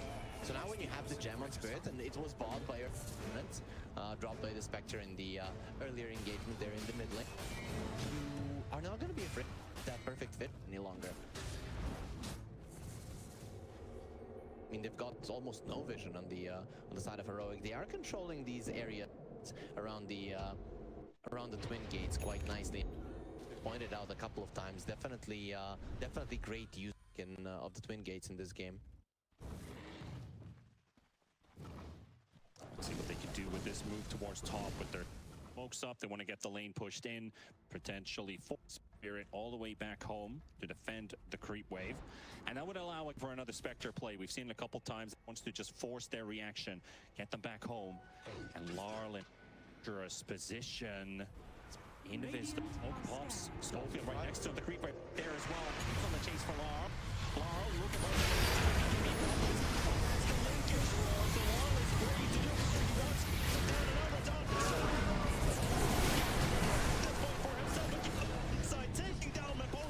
and that will be the end of this DK as well, as TSpirit will lose multiple heroes and Larl barely gets the TP back home. Lar's redemption for the previous game that they played yesterday. He is playing out of his mind. He's level 5. That was actually a bad initiation from Heroic. As they get towards the Lina, they do not catch him. He uses the Laguna Blade, just moves himself away. But once again, in his jungles, he's bullying these scores. He catches Collapse, pulls him in, and the chain just makes sure that he doesn't get anything off. If there's a baby or there, Radahn just goes ham. That Lincoln's being him. So, like, you look at here, Whisper coming in with the roar, the Lincoln's pop, Larl is free, but Collapse just fortunately takes the bitter end of it. He never got Arena off. I think Collapse getting the yesterday's Larl treatment. Every time he goes in, he's getting destroyed. There's the Satanic also attempted armlet toggle from Yatoro. But this time around, it definitely wasn't his fault. He was just surrounded by everybody. We're back to where we were before the first TSpirit team fight victory. Is net worth again back to 13k for Heroic. Spectre is level 25 and he has delusion damage, plus he does have an Aghanim Scepter. So we are getting the real late Spectre. You know, not these shadow steps, but the hunt. You click it, you have perfect vision, and that's gonna allow Heroic mostly to just pop these Lincoln Spheres. Yeah, that's definitely gonna help. Yeah, Haunt is a great tool versus that, absolutely. It'll allow you to get close to your opponents. Yeah, Boschka doesn't have any defensive items. I mean, other than Sword, it doesn't really help. I was thinking something like Glimmer, Force Staff, Ghost Scepter versus a Spectral Haunt. It's going to be problematic, and he needs to keep in a good spot to save people from the roars. such a hard game for this SD to play as well. You can't really time a proper disruption save because there's so much setup and stun on the side of Heroic. So you're probably just going to grief your teammate. It is so hard to play this game for him as well. He's constantly targeted by at least one of the cores from Heroic. Go in awkward positions. They've held on this long. Ghost Scepter is not going to be that big if the nullifier is there on the Monkey King, so he's ready. And he is getting closer to refresher. I think we already had the refresher up on the Beastmaster. Yeah, that blue Wukong's level 23, close to level 24. Once you have a big Wukong command, changes the game quite significantly. Also, the vision is right in controlling that huge of an area in a fight. There it is. It's done. But he just bought out when the Roche can spawn in a minute. This is kind of dangerous. He's too cool to have buybacks, and Spirit, I mean, being behind there, to kind of have to buy out every single time. It's just the supports that have buybacks and Spirit. 2 cores on the side of Heroic do. So it's going to be a Radiant side Roche, considering the vision. We're going to be fighting already before that. To put the pressure onto Laurel. Able to get himself to safe distance, and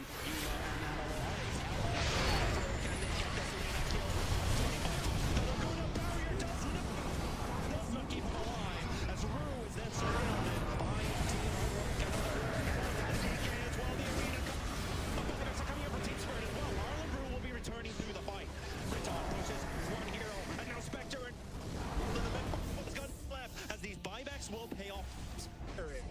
But one more fight like this, one more fight like this,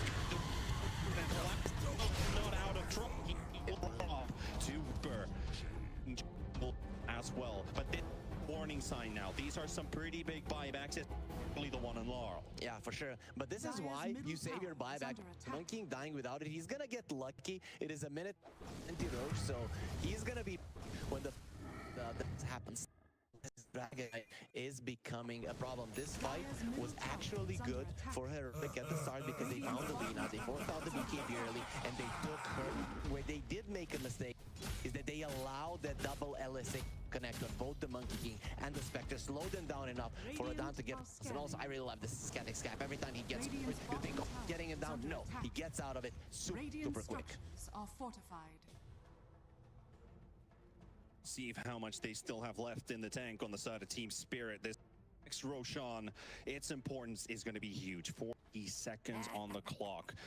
The misfortune for them is that Heroic will have all of their members up by 10, as Spectre respawn is going to be under 10 seconds away from Roche back home. You mentioned the Radiant Roshan. Well, it does look like it with Makoshka getting caught, and Whisper just takes it 100 to 0 all by himself. That's how strong this beast is. They'll found though, maybe a response from TSpirit. The support trade going. And support doesn't have a buyback. Dark Willow is also one of the biggest heroes around the Roche pit because of the Terrorize. Also, Beastmaster is level 25, so he can just go around roaring people. He doesn't care. It's just such a low cooldown, 30 seconds. Going for a Hex next. If he wants to, he can buy it, but considering the Roach is coming, it is very advised to have the buyback. A quick peekaboo by Yuma. Is going to be available.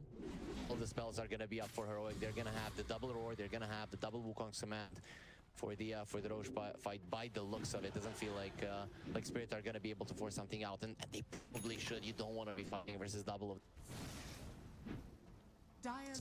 King being 25 as well. So we had a couple ninja gears popped on TSpirit side, especially needed on this Lina to get to the right position.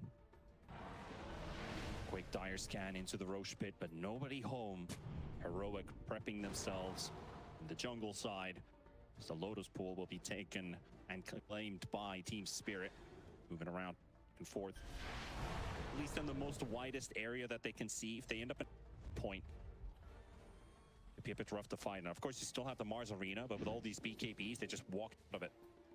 Buybacks are going to be very important. The Beastmaster doesn't have one. Only the Spectre when the core's on Heroic. On the other side, only the Mars, but of course, Yadaro with one kill, they can get it. So they see Yuma walk into the pit. They don't know how close they are.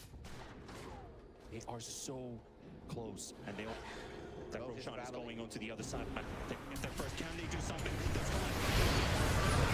Get towards the right side of it as he goes for an wanted. But the Blues collapses. The buyback doesn't have a buyback remaining. I believe every time's going to be funny. Pass that on to Yuma. There's a jump in there. Jump. Oh, he's going to dodge a lot of this. It's going to be falling. Red pushed to the as he tries to hold and stand his ground with Zach. As well. No, he stand alive. No, he will not. He's going to go down. Ups with that buyback. He fall. This fight, and with it, maybe the game as well. Heroic. That could just be the decisive blow, Harry.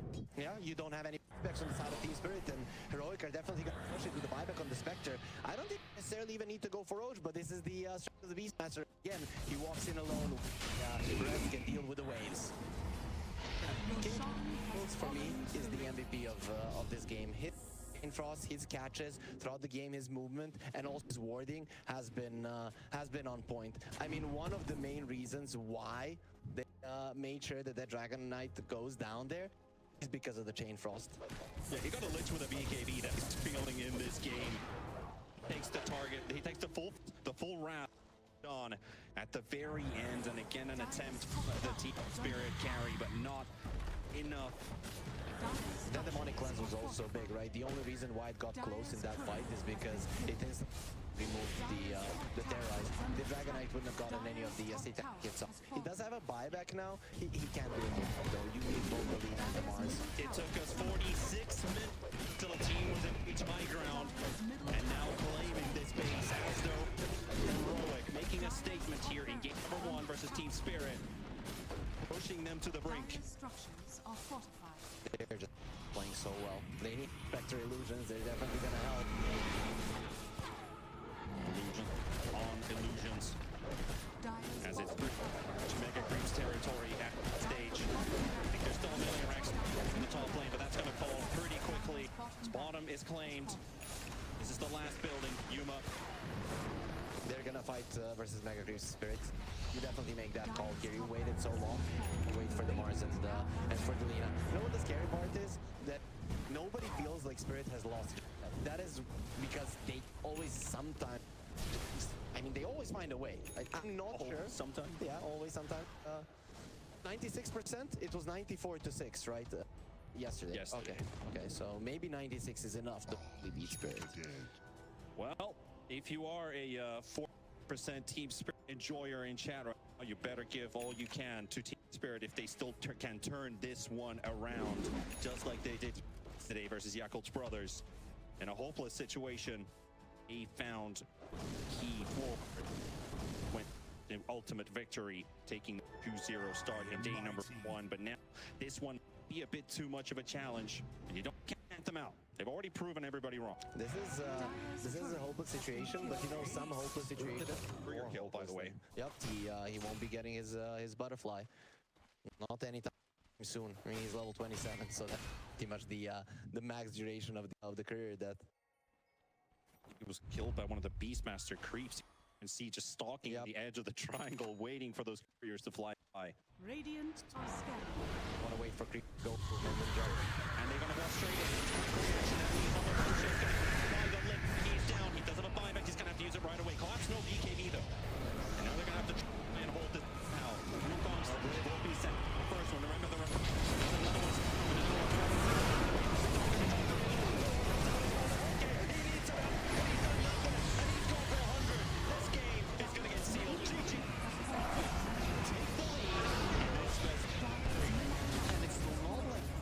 of the game where Spirit took it over. Heroic all the way. Yes, it took them 45 minutes, but that is just because Spirit, it is very hard to break them. But they've managed to do it in the end. This was just awesome gameplay from Heroic. And if there was ever a doubt in anybody's mind just how good these guys are, there shouldn't be any now. Well, there was not wrong. Obviously, this guy had a fantastic Beastmaster game as well from start to finish. His cores playing around him, analogs movements early on, King Jungles setting up his own jungle that is nobody else welcome to. finding those kills as well on that Lich. Just some superb gameplay, not only just as a team, but also as individuals. This was truly a heroic masterclass. But for TSpirit, 2 back-to-back games where they have to play from behind from start to finish. Can't really set up a tempo of their own. That's got to hurt mentally slightly, but I think game 2, what do you think is going to change? I think it won't hurt them that much. I think have had games like this where they usually focus even too much of on the late game. So I don't think this is a new situation for them. But I would definitely like for them to change that, right? Maybe get stronger laning supports, mainly because their cores are strong laners, but you get these supports that can be exploited, and then usually you have somebody to kill on the side of Spirit. That is what heroic.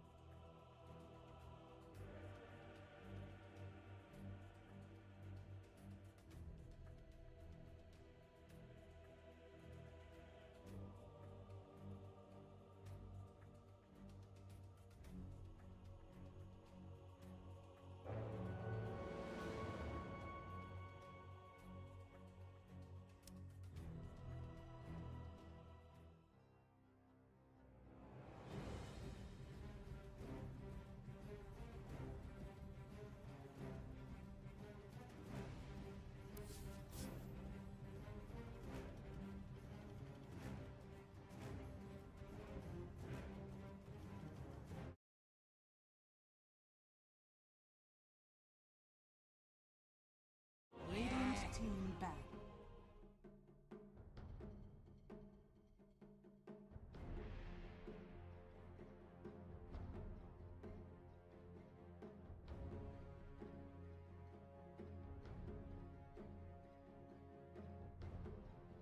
Ten seconds remaining.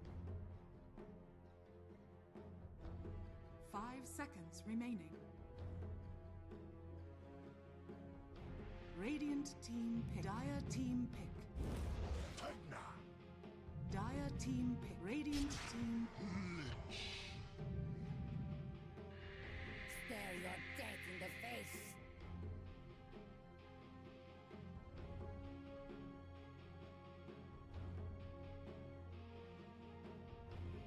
Radiant team pick. Face the light. Dire team pick. Lion.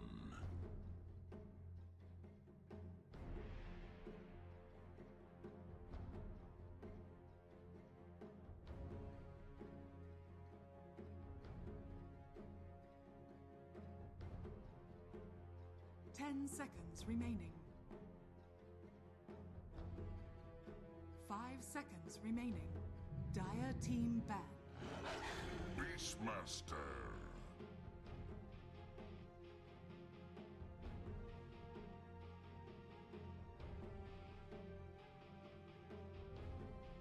Radiant team ban.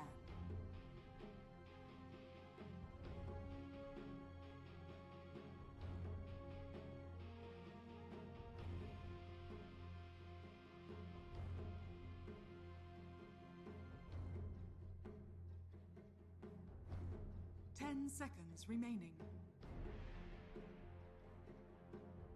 5 seconds remaining. Radiant team ban.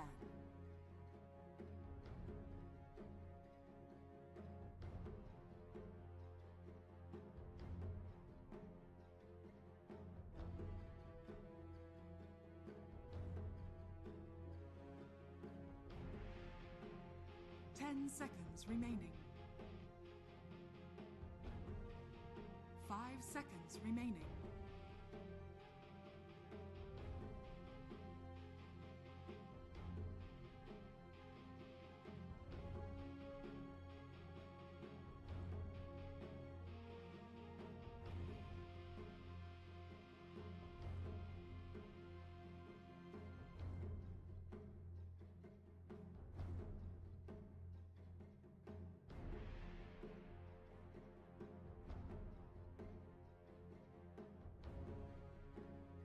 Dire team ban.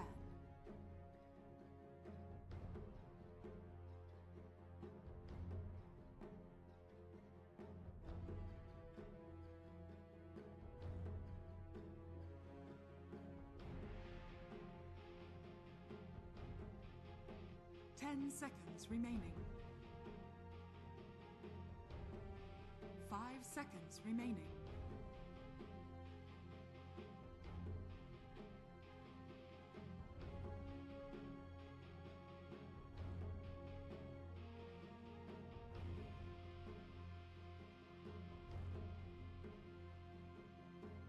Dire team pick. Radiant team pick.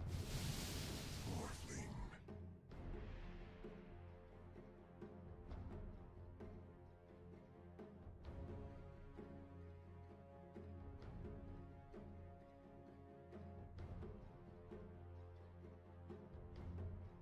10 seconds remaining.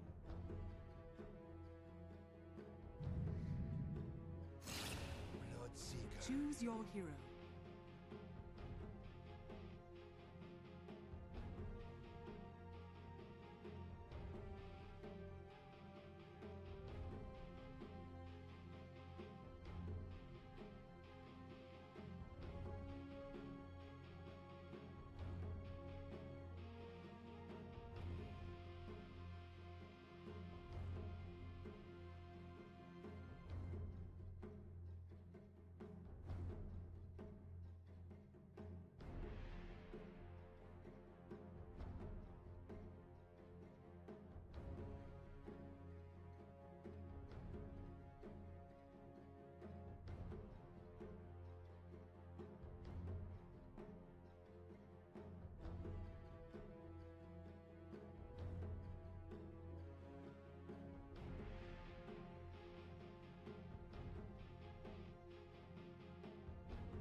Can you not make yourself better?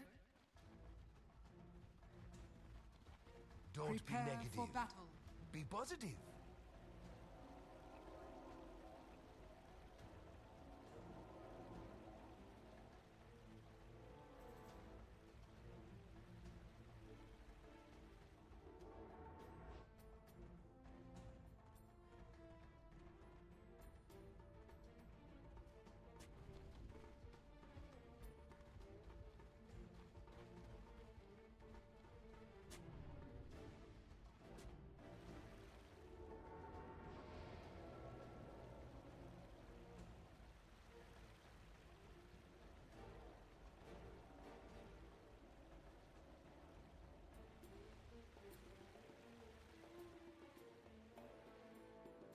Thirty seconds to battle.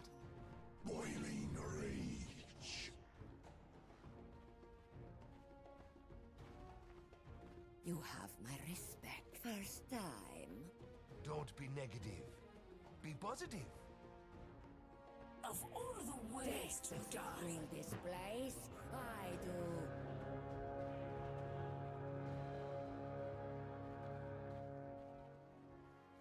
The battle begins.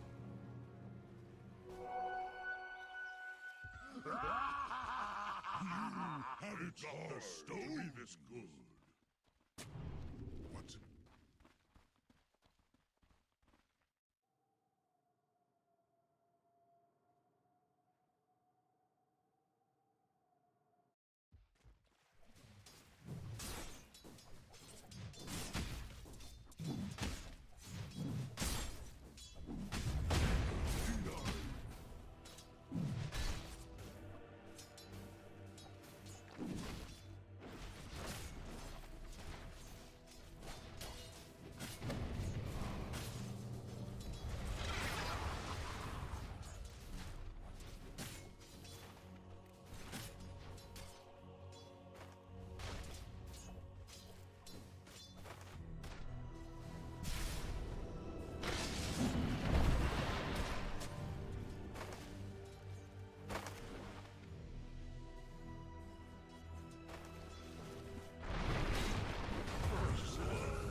Heroics turn to ban.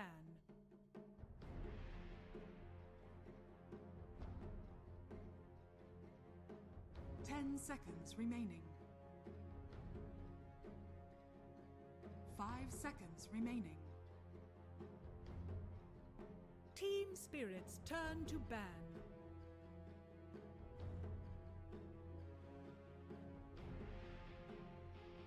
10 seconds remaining. 5 seconds remaining.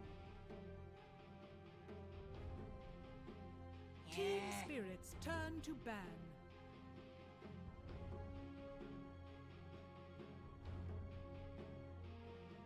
10 seconds remaining.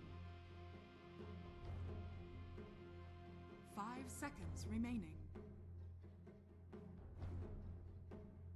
Heroics turn to ban.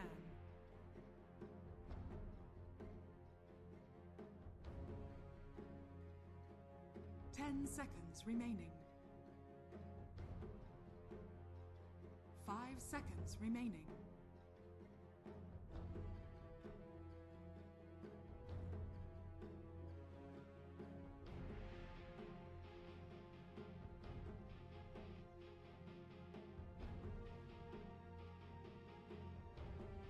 Team Spirits turn to ban.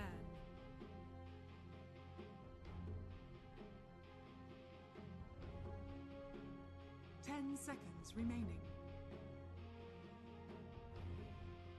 5 seconds remaining.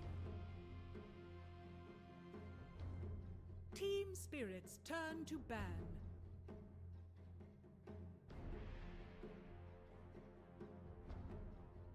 Heroics turn to ban.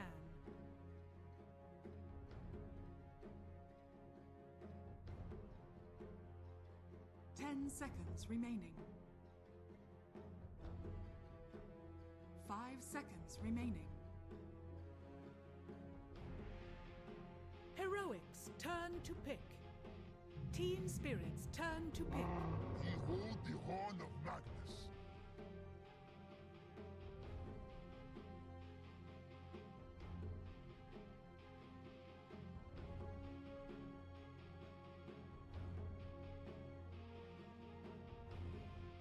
Ten seconds remaining. 5 seconds remaining.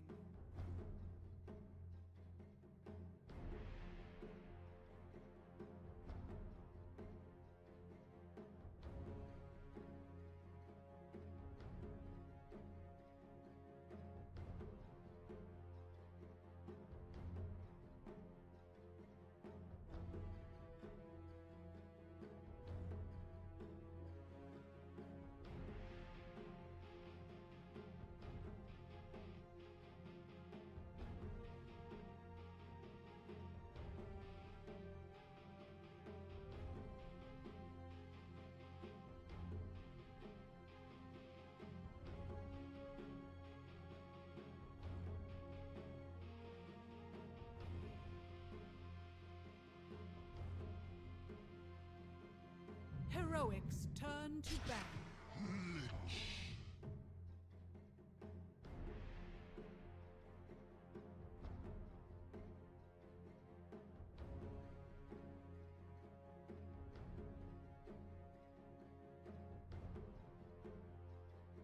10 seconds remaining. 5 seconds remaining. Heroics turn to ban.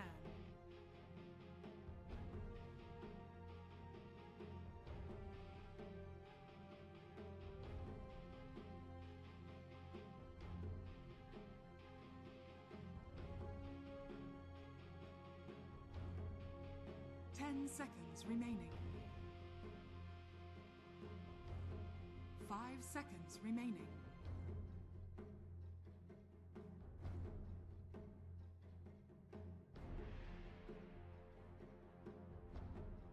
The draft.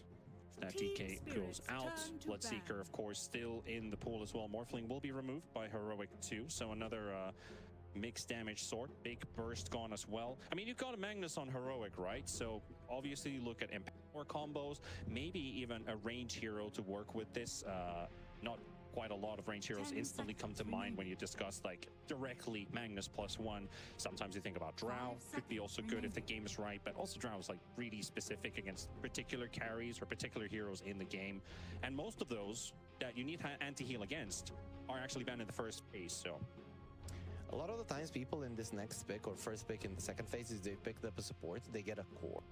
So I'm trying to think where you would want to get it. Something like an offlaner, like a good one, the Magnus would be a tide, but you're probably not picking it this early on. So we're probably looking at like Laurel or Yadaro's hero to come out if that is going to be a way that they approach it. So Laurel Invoker could be a good way to continue this draft. Also take it away, and then the enemies don't have anything to purge off the shield at least.